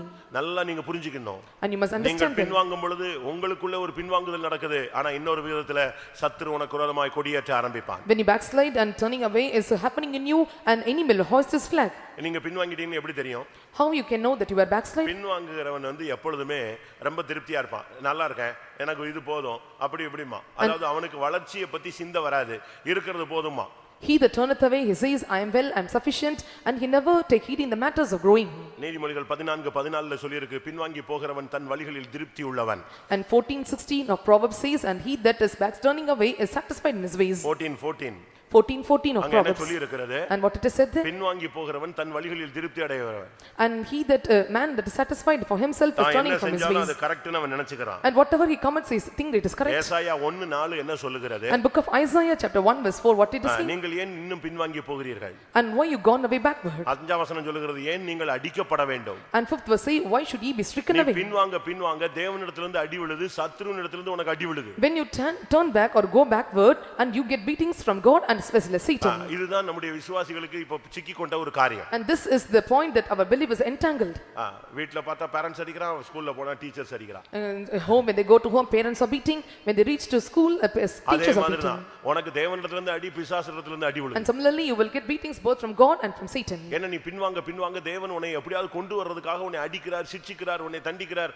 உனக்கு என்னன்னா தேவனும் நமக்கு விரோதி ஆயிட்டாரேன்னு சொல்லி உனக்கு டென்ஷன் ஆகுது. And to make you to come up from a turning back, or the Lord is punishing you, chastising you, and reproving you, correcting you, but you are having not how to turn back. Zephaniah 1:6 என்ன சொல்லுகிறது? And what does book of Zechariah chapter 1:6 say? Zephaniah 1:6 சொல்லுகிறது, நீங்கள் பின்வாங்கி போக போக சங்காரமாக்கப்படுகிறீர்கள். And Zephaniah chapter 1:6 says, and when you turn back and you become a destroyer. அப்ப பின்வாங்குதல் என்பது நம்மை நியாயத்தீர்ப்புக்கு இழுத்து கொண்டு போகிற ஒரு சக்தி. And the turning back is the power taking us to judgment. நீங்க இப்ப எங்க எப்படி இருக்கீங்கன்னு யோசிச்சு பாருங்க. Check how you are. உங்களுடைய நிலவரம் என்ன? What is your state? நம்முடைய நிலவரம் என்ன? And what is our state? இந்த மார்க்கத்துல வந்துட்ட பிறகு நீ பின்வாங்கவே கூடாது. After coming to this way, you should not be backslidden. வந்துட்டியா அவ்வளவுதான், நின்றணும். And when you come here, you must stand. பிரதிஷ்டை பண்ணினா பிரதிஷ்டையில் நிக்கணும். பிரதிஷ்டையில் நீ பின்வாங்கவே கூடாது. When you consecrate yourself, and you should never turn back in your consecration. பின்வாங்குற பழக்கம் நமக்கு ஆகவே ஆகாது. And turning back, that experience is not used for us. நான் அதனால தான் சொல்லுவேன், Once again I say, நகையவே கலத்தாதன்னு சொல்றேன். I say, don't remove the jewels. நகையை கலத்தாத. Don't remove the jewels. கலத்துனா போடாது. If you remove, don't wear it. கரெக்ட்டா? நீ கலத்தாத. Don't remove. அது இப்ப அவனை கலத்தலன்னு சொல்லி பரலோகத்துக்கு விடலன்னா அது அப்போ உன் கதையும் அவர் கதையும். And it is your story and his story, not allowing you to go to heaven. அது உனக்கும் தேவனுக்கும் அங்க வந்துட்டு no chance அப்படினாரா நீ அப்போ வந்துகிட்டு ஐயோ நான் விட்டுட்டேன்னா அங்க போய் நீ வாசல்ல நின்னு கலத்திட்டு இருக்க முடியாது இல்லையா? But the Lord is giving you no chance, and standing near the door you cannot shout. அதனால அது பத்தி அது உனக்கும் தேவனுக்குள்ளது. So it is your part and God. ஆனா கலத்துனா போடாத. But when you remove, don't wear it again. நம்ம விசுவாசி பொண்ணு ஒண்ணு. And when we have believer girl. நான் பட்டாபுரம்ல இருக்கும்போது. When I was at Pattabiram. அந்த பிள்ளை வந்து திருநின்ற ஊர்ல படிச்சது. And she studied at திருநின்ற ஊர். அடுத்த ஸ்டேஷன். Next station. நல்ல விசுவாசி தான். And she was a good believer. ஒரு நாள் நான் ரயில்வே ஸ்டேஷனுக்கு எதுக்கு அவசரமா போறேன். I went speedily to this railway station. அந்த ரயில்வே ஸ்டேஷன் ஓரத்துல உள்ள பூக்கடையில இது நிக்குது. And she was standing near this flower shop. நானும் பாத்துக்கிட்டு இருக்கேன் என்னதான் பண்றான்னு. I looked her what she was doing. ஒரே ஒரு ரோஸ் மட்டும் வாங்கிக்கிச்சு. And she got one rose. Train கிளம்பின உடனே தூக்கி வச்சுக்கிச்சு. And when train started, she kept it. ஓஹோ இவளுக்கு இப்படி ஒரு கேரக்டர் இருக்கு. நகை போடல, 10 முழத்துக்கு வாங்கி மொத்தமா தலையில சுத்தல, என்னது ஒரே ஒரு ரோஸ் வாங்கி வச்சுக்கிச்சு. போது டெய்லி இதுதான் அவளுடைய பழக்கம். சாயங்காலம் வரும்போது என்ன செய்யும், அது காஞ்சி போயிடும். அது பிறகு அதை எடுத்து போட்டு வீட்டுக்கு வந்துருவா. And she had the practice of taking this rose every day in the morning. When it comes at the evening, it dried away. She'll take it out and comes. சமீபத்தில் ஒரு இடத்துல நான் பிரசங்கம் பண்ணிட்டு இருக்கும்போது அவளை பார்த்தேன். அவ பாவ நகையெல்லாம் போட்டு அவ வாழ்க்கை வேற ஒரு எப்படியோ நம்ம சபையை விட்டு வெளியே போய் அது இழுத்துட்டு போயிருங்க. உன்னை ஒன்ஸ் நீ போயிட்டேன்னா அது உன்னை இழுக்கும், ஒரே இழுப்பு, கண்ணி வெளி இழுத்த மாதிரி இழுத்துட்டு போயிடும். And recently I saw her in a meeting, and pathetically was sitting with wearing the jewels, and if you are drawing back, and it will completely draw you back. எந்த ஒரு தீர்மானமும் நல்லா யோசிச்சு செல்லும் செலவை கணக்கு பார்த்து எடுக்கணும். And whatever decisions or determination you take, and you must think once or twice, then you have to take. White தான் போடுவேன் அப்படினா ஒயிட் போட முடியுமா, கடைசி வரைக்கும் நம்மளால குடும்பத்துல சமாளிக்க முடியுமா, இதெல்லாம் நீங்க வந்து யோசிக்கணும். அதுக்கு பிறகு அதுல உள்ள நஷ்டம் தீமை நல்லது கெட்டது எல்லாத்தையும் நான் சகிப்பேன் அப்படி நீ தீர்மானம் எடுத்துட்டு தான் எடுக்கணும். If you determine to wear white garments, and you must think twice and thrice, and but can you able to stand till last and counting all the losses, and you must take this decision. மீசை வைக்க மாட்டேன், தாடி வைக்க மாட்டேன், white and white தான் போடுவேன், மருந்து எடுக்க மாட்டேன், நகை எடுப்பேன், இது எல்லாமே கரெக்ட்டா ஒரு தீர்மானம் எடுத்து செய். And with determination take all these things, taking the mustache and taking beard and all removing the jewels and coming in white garments. திடீர்னு ஒரு நாள் ஹிட்லர் மீசை வச்சுக்குவான், ஒரு நாள் பிரெஞ்சு தாடி வச்சுக்குவான், திடீர்னு பார்த்தா ஃபுல்லா ரவுடி பையன் மாதிரி வைப்பான், திடீர்னு பார்த்தீங்கன்னா அப்படியே ஃபுல்லா எங்கள மாதிரி வந்துருவான். And so different types they used to change their style. இப்படி எல்லாம் இந்த சினிமாக்காரன மாதிரி ஒவ்வொரு நாளும் ஒவ்வொரு வேஷம் போடாத. நீ பெண்டிகாஸ்ட் ஒரே வேஷத்தை ஒழுங்கா போடு. And don't be in disguise like a cinema people, you are a Pentecostal man. அப்படிதானே? விசுவாசிகள் பொம்பளை பிள்ளைகளும் அப்படிதான். Even the believer girls are like that. நீ வந்து எப்பவுமே ஒரே ஸ்டைல்ல தான். விசுவாசியை எங்க கொண்டு போய் விட்டாலும் விசுவாசி தான். And be in a one style, and wherever you go you are a believer. கர்த்தருக்கு சித்தமானவன் பாபிலோனிலும் கர்த்தருக்கு பிரியமானவன் பாபிலோனிலும் தேவசித்தம் தான் செய்வான். தானியேலை கொண்டு போய் பாபிலோன்ல இல்ல, அவனை மாயாபுரி சந்தையில விட்டா கூட அப்படித்தான் இருப்பான். And he that is pleased to God, and they will do the will of God at any place. அவன் தானியேல். He is Daniel. அதுபோல நீ ஒரு Pentecost. You are a Pentecost. நீ எங்க இருந்தாலும் அதே ஸ்டைல்ல இருக்கணும். Wherever you are you must be in the same style. உன்னுடைய அந்த அழியாத வித்து உனக்குள்ள மாற கூடாது. The incorruptible seed should not change in you. சமயத்துக்கு ஏத்த மாதிரில நீ மாற கூடாது. And you should not change according to the times and seasons. நீ மாறனேனா அது உனக்கு கன்னியாக மாறிடும். If you change suddenly and it becomes snake to you. ஒரே ஸ்டைல்ல ஃபாலோ பண்ணு. And follow the same style. அது உடனே நீ ஃபாலோ பண்ணனும்ல. நீ ஜெபி, ஆவியானவர் உன்னை பேசட்டும், உனக்குள்ள உணர்த்தட்டும், உன்னை எச்சரிக்கட்டும், உன்னை தண்டிக்கட்டும், உன்னை சிட்சிக்கட்டும், உன்னை உருவாக்கட்டும். அதுக்கு பிறகு நீ ஒரு புடமிடப்பட்டவனா வெளிய வா. And let the Spirit of God may chastise you, punish you, and rebuke you, and reprove you, and whatever it may, as the one who has tried you will come out. அதான் ஒரு மனுஷன் சொன்னா, நான் சோதிக்கப்பட்ட பின்பு சுத்த பொன்னாய் விளங்குவேன். And when I was tried, I have come forth as pure gold. ஒரு பிரதிஷ்டை பண்ணினா அதுல ஆணி அடிச்ச மாதிரி சாகற வரைக்கும் நிக்கணுங்க. When you do a consecration as it was pure as a nail, and you must stand till last. ரெண்டு நாள் மூணு நாள் தேர்தல் வாக்குறுதி மாதிரி மாறிட்டே இருக்க கூடாது. Like election manifesto, you should not be changed one or two days. ஒரு தீர்மானம் எடுத்தியா அதுல நில்லு. If you take a decision, stand in it.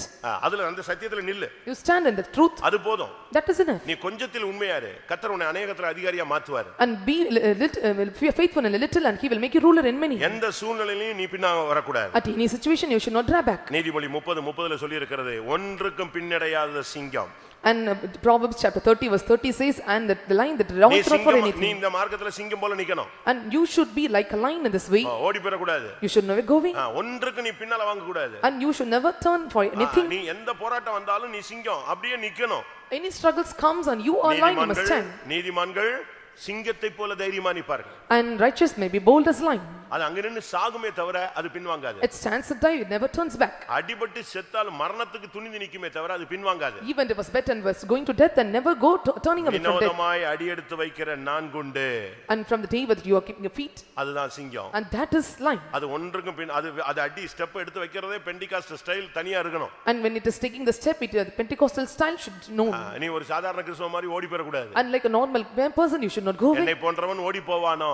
And will any person be like நீ தைரியமா நிக்கணும். And you must stand bold. யோபு 39:22ல சொல்லி இருக்கிறது, போர்க்குதிரை பின்வாங்காது. And book of Job chapter 39 verse 22 says, and the horse of the war will never draw back. யுத்த களத்துல அப்படியே நிக்குமா. And it stands at the battlefield. யுத்தம் நடக்குது அப்படியே நிக்கும், அடிபட்டு சாகுமே தவிர அது அங்க இருந்து ரிவர்ஸ் எடுக்காது. At the time of the battle it stand and die but never get reverse. அந்த யுத்த சத்தத்தை கேட்ட உடனே இது பதிலுக்கு நிகி என்று கணைக்கும் அப்படினு சொல்லி இருக்கு. And hearing the voice of the it will shout as nihi. ஓடுறதுக்கு ட்ரை பண்ணாது, அந்த யுத்தத்துக்கு போறதுக்கு தான் அது ட்ரை பண்ணுமா. And it never goes to draw back but it stands for the battle to face it. அதுக்கு வந்து மோப்ப சக்தி இருக்கு. And it have a smell in sense. உங்களுக்கு எல்லாம் மோப்ப சக்தி இருக்கு. என்ன சக்தி? பக்கத்து வீட்ல மீன் குழம்பு வச்சிருக்கான்னா மோப்ப சக்தி ரொம்ப தெளிவா இருக்கும். அப்படிதானே? ஆனா போர்க்குதிரைக்குள்ள மோப்ப சக்தி என்ன தெரியுமா? கம்பீர சத்தத்தை கேட்கும், யுத்த சத்தத்தை கேட்கும். அதுதான் மோப்ப சக்தி. அதுக்கு எங்கேயோ யுத்தம் ஸ்டார்ட் ஆகுது, எங்கேயோ கம்பீர சத்தம் கேக்கு. இதுதான் போர்க்குதிரையுடைய மோப்பம். And this is the smell of the horse. Somewhere the battle voice is heard, and somewhere the voice rejoicing voice is heard. அது ஒரு தனி பிரசங்கம், நான் இப்ப அதுக்குள்ள போக விரும்பல. And that is different sermon, I don't want to enter into. போர்க்குதிரைனா சாதாரண கிடையாது. And it is not an ordinary horse. அது யுத்தத்தை கேட்கும். It hears the war. எக்கால துணிக்கு அஞ்சாமல் பாயும். And when the trumpet sounds it goes out. அதுக்கு யுத்தத்தை மோப்பம் பிடிக்குமா. And it smell of the battle. வாசிங்க 25 39 25 யோபு. எக்காலம் தொனிக்கும் போது அது நிகியென்று கனைக்கும், யுத்தத்தையும் படைத்தலைவரின் ஆர்ப்பரிப்பையும் சேனைகளின் ஆரவாரத்தையும் தூரத்திலிருந்து மோப்பம் பிடிக்கும். எப்படி தூரத்துல இருந்து எதை மோப்பம் பிடிக்குது? எதை மோப்பம் பிடிக்குது? சாப்பாடையா குழம்பையா? இல்ல, அது யுத்தத்தை படைத்தலைவரின் ஆர்ப்பரிப்பு எக்கால சத்தத்தை தான் அது மோப்பம் பிடிச்சிட்டே இருக்கும். And what does it smell it from far away? That is at the battle, the sound of the trumpet. நீ ஒரு போர்க்குதிரை. You are a war horse. நீ ஒரு race cars. And you are the race horse. நீ ஜெயிப்பங்கறது தான் கர்த்தருடைய திட்டம். And it is the plan of God that யோபு ஜெயிப்பான், அதுதான் தேவனுடைய திட்டம். It is the plan of God that Job will conquer. பிசாசு சொல்றான் அவன் ஜெயிக்க மாட்டான்னு சொல்றான். And devil says that he will not conquer. யார் ஜெயிச்சது? At last who conquered? யோபு ஜெயித்தான். And Job conquered. இயேசு ஜெயித்து தேவன் ஜெயித்தார். And God made victory. உன்னை என்னை நம்பி தான் உன்னை இருக்கிற இடத்துல நீங்க கொண்டு வந்து இவன் ஜெயிப்பான், இவன் இயேசுவின் வருகையில வருவான் கொண்டு வந்திருக்கிறார். நீ தோத்துறாத, தேவனை வெட்கப்படுத்திராத. Trusting you and me brought here to this church and you will be prevailed over, and he brought you that don't make him to put in shame. கிறிஸ்துவின் நாள் உனக்கு தலை நிமிர்ந்து நிற்கக்கூடிய நாளா இருக்கணும், தலைகுனிவின் நாளா இருக்க கூடாது. The day of Christ must be the heads to be lifted up and you should not bow your heads down. இந்த போர்க்குதிரை பின்வாங்காதே. And this horse will never turn back. அது எந்த பட்டயம் வந்தாலும் சரி, யார் வந்தாலும் சரி, வெட்டுப்பட்டு நிக்குமே தவிர அப்படியே தான் நிக்குங்க. And whatever the sword, whatever comes, and it will be slain and will stand, but it will never go back. இந்த ரேஸ்ல நீங்க பாத்தீங்கன்னா When you see in the race, என்ன ஸ்பீட்ல போகும் தெரியுமா? see what speed it goes. Control கிடைக்காம gallery மேல எல்லாம் ஏறி ஓடிவிடும். And without any control, and it will go near the barrier. பாத்திருக்கீங்களா? அதுக்கு ரவுண்ட் அந்த ரவுண்ட்ல வர்றதுக்கு கண்ட்ரோல் கிடைக்கலனா, ஸ்பீடு வரும்போது அதுக்கு கண்ட்ரோல் திரும்பதுக்கு முடியலன்னா எங்க ஏறிடும்? தட தட தடன ஆள் மேல கேலரி மேல எல்லாம் ஏறி குச்சி போய்டுங்க. And if does not get the control to stand on the particular round, it will circle, it will go above the round man and it will go near the barrier. இல்ல நான் யுத்தத்துக்கு வரவே மாட்டேன்னு போட்டு அடிச்சுலாம் அதை இழுத்து கொண்டு வர வேண்டாம். அதுக்கு அந்த யுத்த சத்தம் கேட்ட உடனே ready ஆயிக்கும். And when you hear the voice of the battle, it get ready. நீங்க யுத்தத்துல பாருங்க, எத்தனையோ ராஜாக்கள் செத்துருவாங்க, குதிரையிலே விழுந்து கிடப்பான். அந்த குதிரை அவன நாட்டுக்கு என்ன செய்யும்? அரண்மனை கொண்டு வந்திருக்கதா நீங்க கதையில படிச்சிருக்கலாம். And even read in the story, and after the end of the battle, when the king died, it will carry the king to the palace. நீயும் நானும் ஒரு போர்க்குதிரை. And you and I are the battle horse. யுத்தத்துல நீ பின்வாங்க கூடாது. And you should never not turn back in the நீ ஒரு battle. சிங்கம். You are a lion. நீ எந்த சூழ்நிலையிலும் பின்வாங்க கூடாது. And you should never turn back in any situation. நீ இந்த நாட்கள்ல பின்வாங்கினால் நீ எந்த காலத்துல நிக்க முடியும்? When you turn back in this period, and how when can stand? 44ஆம் சங்கீதம் 19ஆம் வசனம் என்ன சொல்லுகிறது? And Psalms 44 verse 19, what's it say? அங்கே சங்கீதக்காரன் சொல்கிறான், எங்கள் இருதயம் பின்வாங்கவே இல்ல. Our hearts were never turned back. எங்கள் இருதயம் பின்வாங்கவும் இல்லை, எங்கள் காலடி உம்முடைய பாதையை விட்டு விலகவும் இல்லை. அங்க ஒரு மனுஷன் சொல்றான், எங்கள் இருதயம் உம்மை விட்டு பின்வாங்கவில்லை, எங்கள் காலடிகள் விலகவே இல்லை. Our hearts were never turned back and our steppings were never gone away. இயேசு போன பாதையில பரிசுத்தவான்கள் காலடிகள்ல போயிட்டு இருக்காங்க. And he was throwing the paths where the saints of God travel. நீயும் அந்த பாதையில இருந்து வழி விலகவே கூடாது. And we should never go turn away from the paths. நீ ஒருபோதும் இருதயத்துல கூட நீ பின்வாங்கிர கூடாது. And you should never turn away in your hearts. உன் மனைவி மேல உனக்கு இருதயத்துல துக்கம் வந்துருச்சுனாலே வாழ்க்கை அசைய ஆரம்பிக்கும். And if you have grief about your wife in your heart and you have been sick, உன் புருஷன் மேல இருதயத்துல பாரம் வந்துட்டாலே உன் வாழ்க்கை ஆட ஆரம்பிச்சிரும். if you have burden about your husband, your life may shake. அதனால இந்த மார்க்கத்துல உன் இருதயத்துல கூட பின்மாற்றம் வர கூடாது. So in this way, and you should never turn back even in your hearts. ஆனா நீ மேனேஜ் பண்ணி வச்சிருப்ப, நல்லா இருப்ப, வெயிட் அண்ட் வெயிட் போடுவ, கூட்டங்களுக்கு வருவ, ஆவியில் நிறைஞ்சு ட்ரை பண்ணுவ, ஆனா உன் இருதயம் எங்க இருக்கு? You may come in your white and white and may do everything, but where is your heart? உன் இருதயம் பின்வாங்க கூடாது. Your heart should never backslide. நீ ஒரு கர்த்தருக்காக நிக்கக்கூடிய ஒரு தேவனுடைய பிள்ளை. And you are the people, child of God, standing for God. 2 ராஜாக்கள் 18:6-7 நாம் பார்க்கும் பொழுது, When we look into 2 Kings chapter 18 verse 6 and 7, அங்க என்ன சொல்லப்பட்டிருக்கிறது? and what it is said there, எசேக்கியாவின் நாட்களிலே ஜனங்கள் பின்வாங்கவில்லை இல்லை. at the time of Hezekiah, the people never resisted.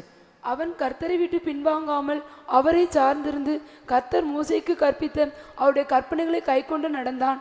ஆகையால் கர்த்தர் அவனோடு இருந்தார்.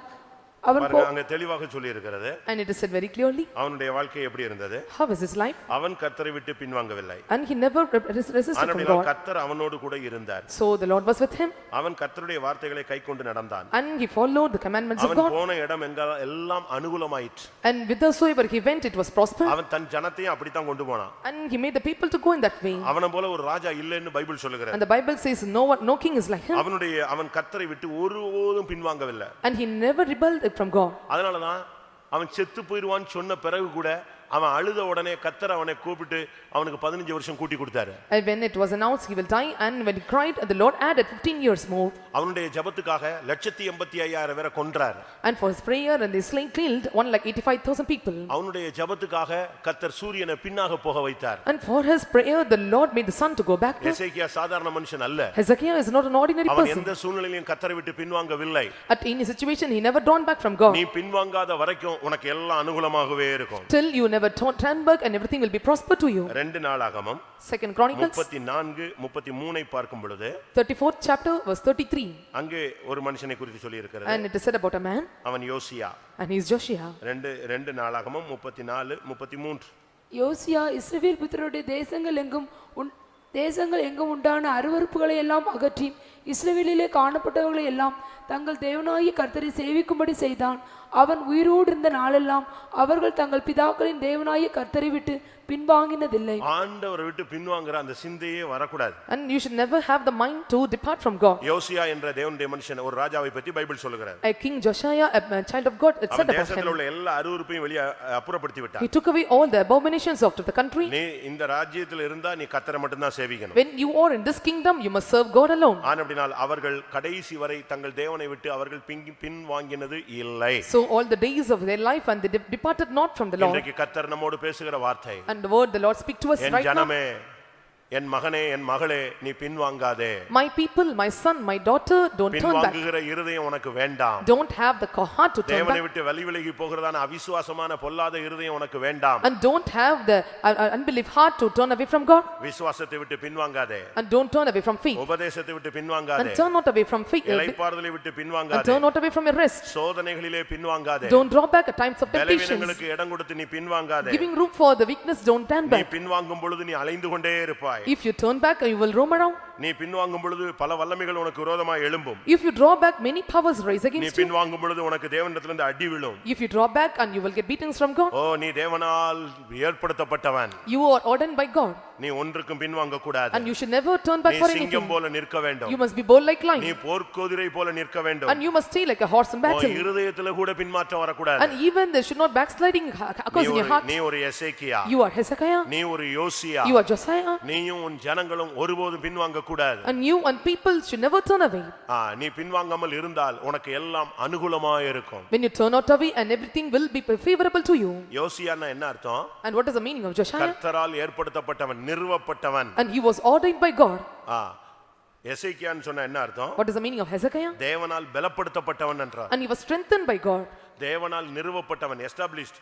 தேவனால் நிலைநிறுத்தப்பட்டவனும் தேவனால் பலப்படுத்தப்பட்டவனும் பின்வாங்க மாட்டான். And they that were established and they that were strengthened by God will never turn back. என்னுடைய வார்த்தையை நான் சுருக்குகிறேன். I short my words.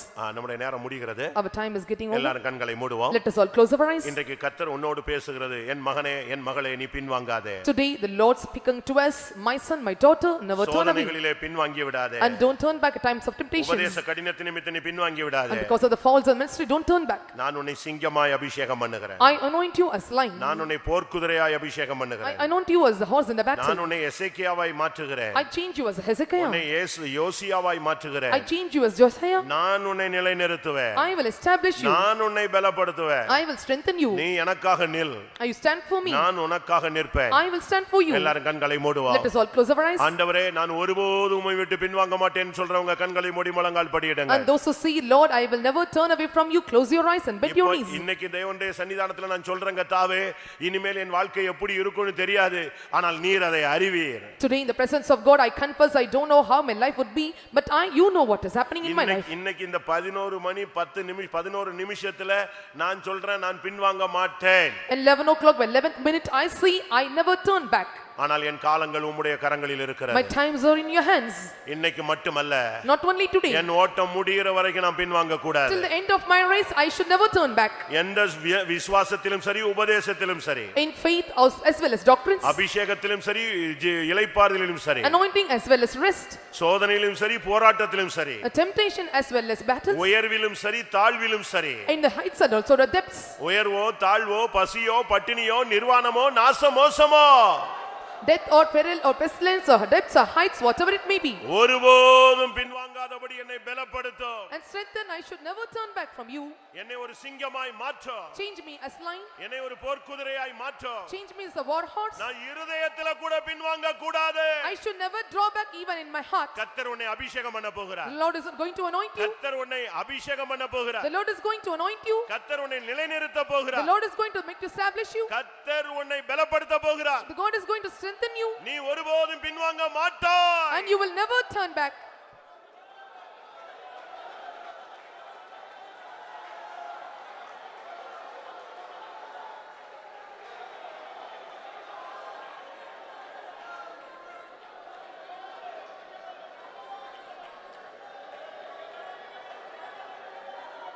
ஆமா. கடந்த நாட்களிலே எனக்கு வந்த சோதனை, எனக்கு வந்த போராட்டங்கள், எனக்கு வந்ததான விசுவாச பரீட்சைகள், இதில் நான் சில நேரங்களில் தடுமாறி இருக்கிறேன் என்று ஒத்துக்கொள்ளுங்கள் எத்தனை பேர்? Those who accept in the times of temptations and struggles and the time of the test of my faith, I have been drawn back. வெளியரங்கமாக இல்லாவிட்டாலும் என் இதயத்தில் அப்படிப்பட்ட போராட்டங்கள் வந்தது உண்டு. And if it may be not outwardly, but I got this triumph in my heart. கர்த்தர் என்னை மன்னிக்க வேண்டும். The Lord must forgive me. இன்னைக்கு கர்த்தருடைய வார்த்தை எனக்கு கிடைத்து And விட்டது. today I received the word of God. இன்னைக்கு நான் ஜீவனை பலிபீடத்துல வைக்கிறேன். Today I keeping my life on the altar. என்னையும் என் பிள்ளைகளையும் என் சந்ததியை பலிபீடத்துல வைக்கிறேன். I keep myself, my children, my generation நான் on the மட்டுமல்ல altar. என் கூடாதே. Not only me, even my generation should not backward. கர்த்தர் உன்னை பலப்படுத்துகிறார். Lord is strengthening you. கர்த்தர் இன்னைக்கு உன்னை நிறுவ போகிறார். The Lord is going to establish you. ஆமென். ஒரு அபிஷேகம் வரும். Anointing will come. இனிமேல் நீ பின்வாங்க மாட்டாய். And you will never draw back. Amen.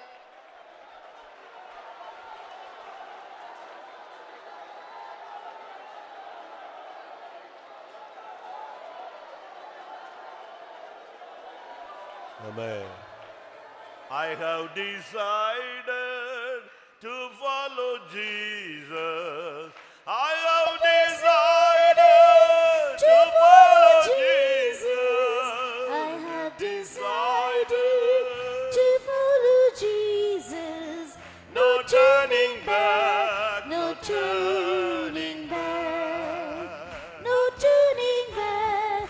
No turning back.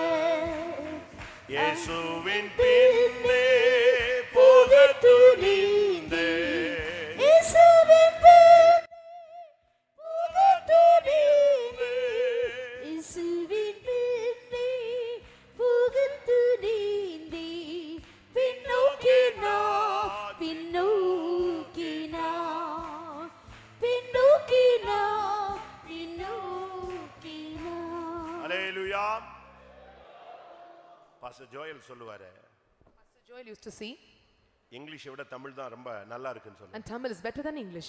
English வந்து டிசைடட், நான் முடிவு செஞ்சிருக்கிறேன், இயேசுவுக்கு பின்னால போறதுக்கு நான் முடிவு செஞ்சிருக்கிறேன், நான் திரும்பி பார்க்க மாட்டேன். I have decided to follow after Jesus. I never turn back. ஆனா தமிழ் அப்படி இல்ல. But Tamil is not like நான் that. போக துணிஞ்சிட்டேன், சாகறதுக்கு ரெடி ஆயிட்டேன், நான் பின்வாங்க மாட்டேன். I persuaded to go after him. I never turn back. இயேசுவின் பின்னே போக எல்லாரும் இயேசுவின் பின்னே போகத் துணிந்தேன்.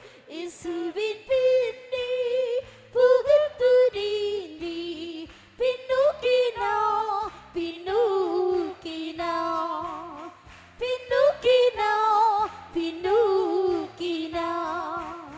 இயேசுவின் பின்னே போகத் துணிந்தேன். இயேசுவின் பின்னே போகத் துணிந்தேன். இயேசுவின் பின்னே போகத் துணிந்தேன். பின்னோக்கி நான், பின்னோக்கி நான், பின்னோக்கி நான், பின்னோக்கி நான். இயேசுவின் பின்னே போகத் துணிந்தேன். இயேசுவின் பின்னே போகத் துணிந்தேன். இயேசுவின் பின்னே போகத் துணிந்தேன். பின்னோக்கி நான், பின்னோக்கி நான், பின்னோக்கி நான், பின்னோக்கி நான். இயேசுவின் பின்னே போகத் துணிந்தேன். இயேசுவின் பின்னே போகத் துணிந்தேன். இயேசுவின் பின்னே போகத் துணிந்தேன். பின்னோக்கி நான், பின்னோக்கி நான், பின்னோக்கி நான், பின்னோக்கி நான், Hallelujah. பின்னோக்கி நான், பின்னோக்கி நான், பின்னோக்கி நான், பின்னோக்கி நான். ஆமென். இந்த எத்தனை வாலிபர்கள் இப்போ இந்த முடிவு எடுக்கிறீங்க? How many youths are taking this decision? ஜீவனோ மரணமோ, Life or death, உயர்வோ தாழ்வோ, and depths or heights, பசியோ பரிபூர்ணமோ, and starvation and fulfillness, எதுவானாலும் whatever it may be, நான் இயேசுவை பின்பற்றுவேன். I will follow Jesus. எத்தனை ஊழியர்கள் ரீடெடிகேட் பண்றீங்க? How many servants of God rededicate you? எத்தனை பெற்றோர்கள் உங்களை ஒப்பு கொடுக்கிறீங்க? How many parents submit yourself? ஆண்டவரே நான் பின்வாங்கினது போதும், Lord, it is enough that I backslided. தோல்வியை சந்தித்தது போதும், It is enough that I face failure. நான் அழுதுட்டு கிடந்த காலங்கள் போதும், The times that I cried, it is enough for இனிமே me. நான் முன்னே போய் கொண்டே இருக்க வேண்டும். I want to go forward. நான் பின்வாங்க மாட்டேன். I will never turn back. எத்தனை பேர் அப்படி ஒப்பு கொடுக்கிறீங்க? How many are submitting? யாரும் கண்ணை திறக்காதீங்க. Don't open your eyes. ஆமென். உன்னை பலப்படுத்துகிறவர் கிறிஸ்துவா இருக்கட்டும். And the Lord who strengthened be Christ. ஒருபோதும் பின்வாங்காத ஒரு அபிஷேகம் இறங்க போகிறது. An anointing that you never turn back is coming down. உலக மாமிசம் பிசாசின் போராட்டத்திலே நீ ஜெயிக்கும்படியாக உன்னை அபிஷேகம் பண்ணுகிறார். To overcome the world, flesh and Satan, he is anointing you. ஒரு 2 நிமிஷம் ஒரு அபிஷேகம் இறங்கட்டும். Let 2 minutes anointing comes in our midst. ரீலபானியா ரபக துனா பனக துனா. இக்கரா துனா துனா துனா துனா. ரித்தத திராபான்.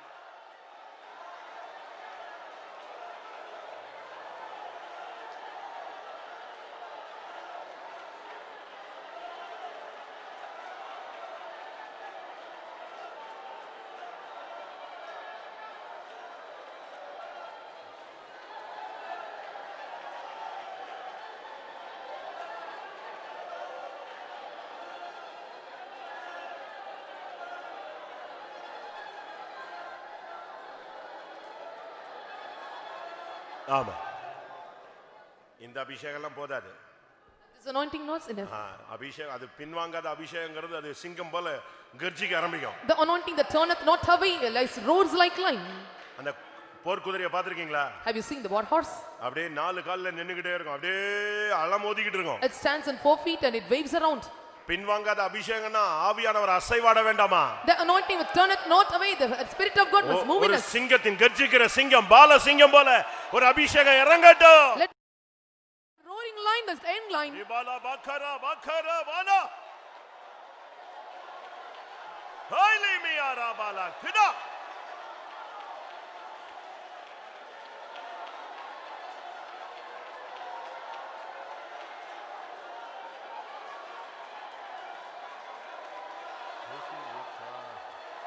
ஆமென்.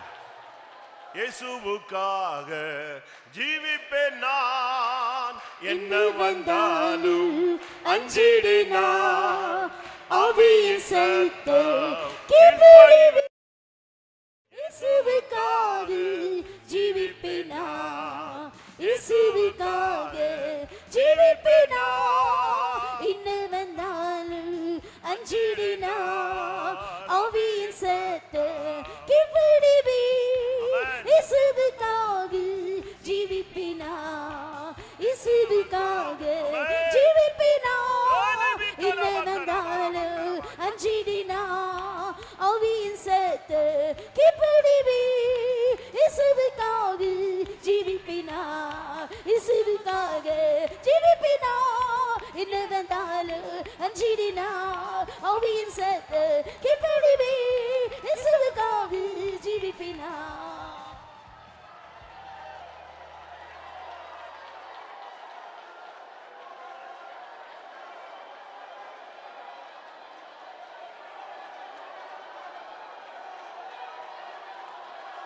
ஆமென். நீ போகும் வழியை தெய்வம் அறிவார். The Lord knows the path you go. ஏன் பின்வாங்காதேங்கிற ஒரு வார்த்தை உனக்கு இந்த காலவெளியில வந்திருக்கிறது? Why you receive the word, not turn it back? நீ பின்வாங்கினபடியினால் அல்ல. Not because you were turned away. இனி பின்வாங்கக்கூடிய சூழ்நிலை வருகிறதுக்கு முன்பாக உனக்கு ஒரு ஆலோசனை கொடுக்கப்படுகிறது. And the counsel is given to you lest you not turn away from his ways. தேவன் வருமுன் உன்னை காக்க விரும்புகிறார். And he want to come before it comes. அதனால தான் இந்த கூட்டத்தின் முடிவிலே I end this meeting. கர்த்தர் ஒருபோதும் பின்வாங்காத ஒரு அபிஷேகத்தை உனக்கு தருகிறார். The Lord gives you away from உன்னை him. நிரப்பிக்கொள். Fill yourself. உன்னை பலப்படுத்திக்கொள். Strengthen yourself. உன்னை உறுதிப்படுத்திக்கொள். And confirm yourself. ரீபாலியாரபானா ஹுராவானியாரபானா.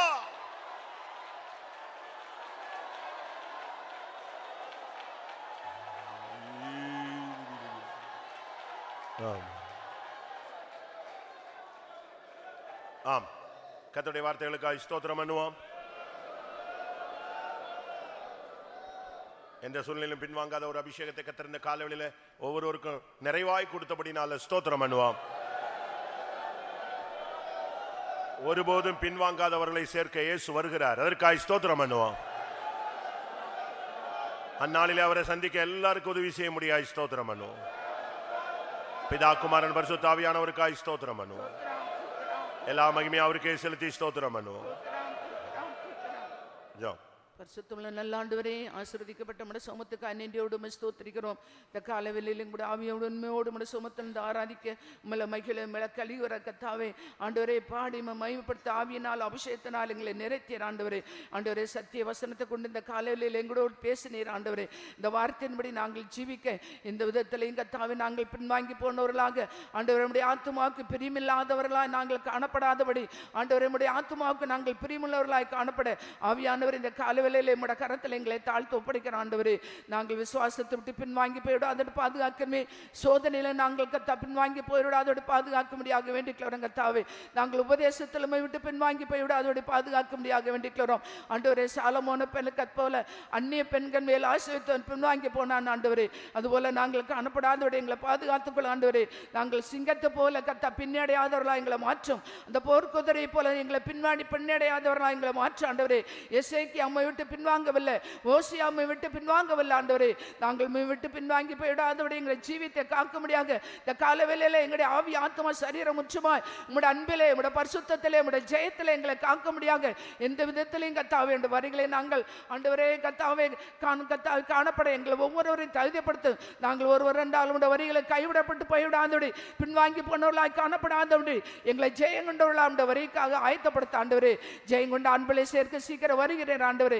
எங்களை ஜெயன் பிள்ளை ஆண் பிள்ளையாய் மாற்றி உம்மை சந்திக்க எங்களை தகுதிப்படுத்தும். கேட்ட வார்த்தை ஒவ்வொரு உள்ளங்களிலும் சத்திய ஆவியான அந்த காலையில பேசுகின்ற சத்திய வசனத்துடைய ஜீவித்து நாங்கள் உம்மை போல மாற்றி உம்மை சந்திக்க தகுதிப்படுத்தும் ஆண்டவரே. வலுவாதபடி உங்களை காப்பேன் என்று வாக்கு பண்ணியிருக்கிறீர் ஆண்டவரே. வலுவாதபடி பாதுகாக்கிற ஆண்டவட கரத்தில் எங்களுடைய ஆவி ஆத்மா முற்றமாக சமர்ப்பிக்கிறோம்.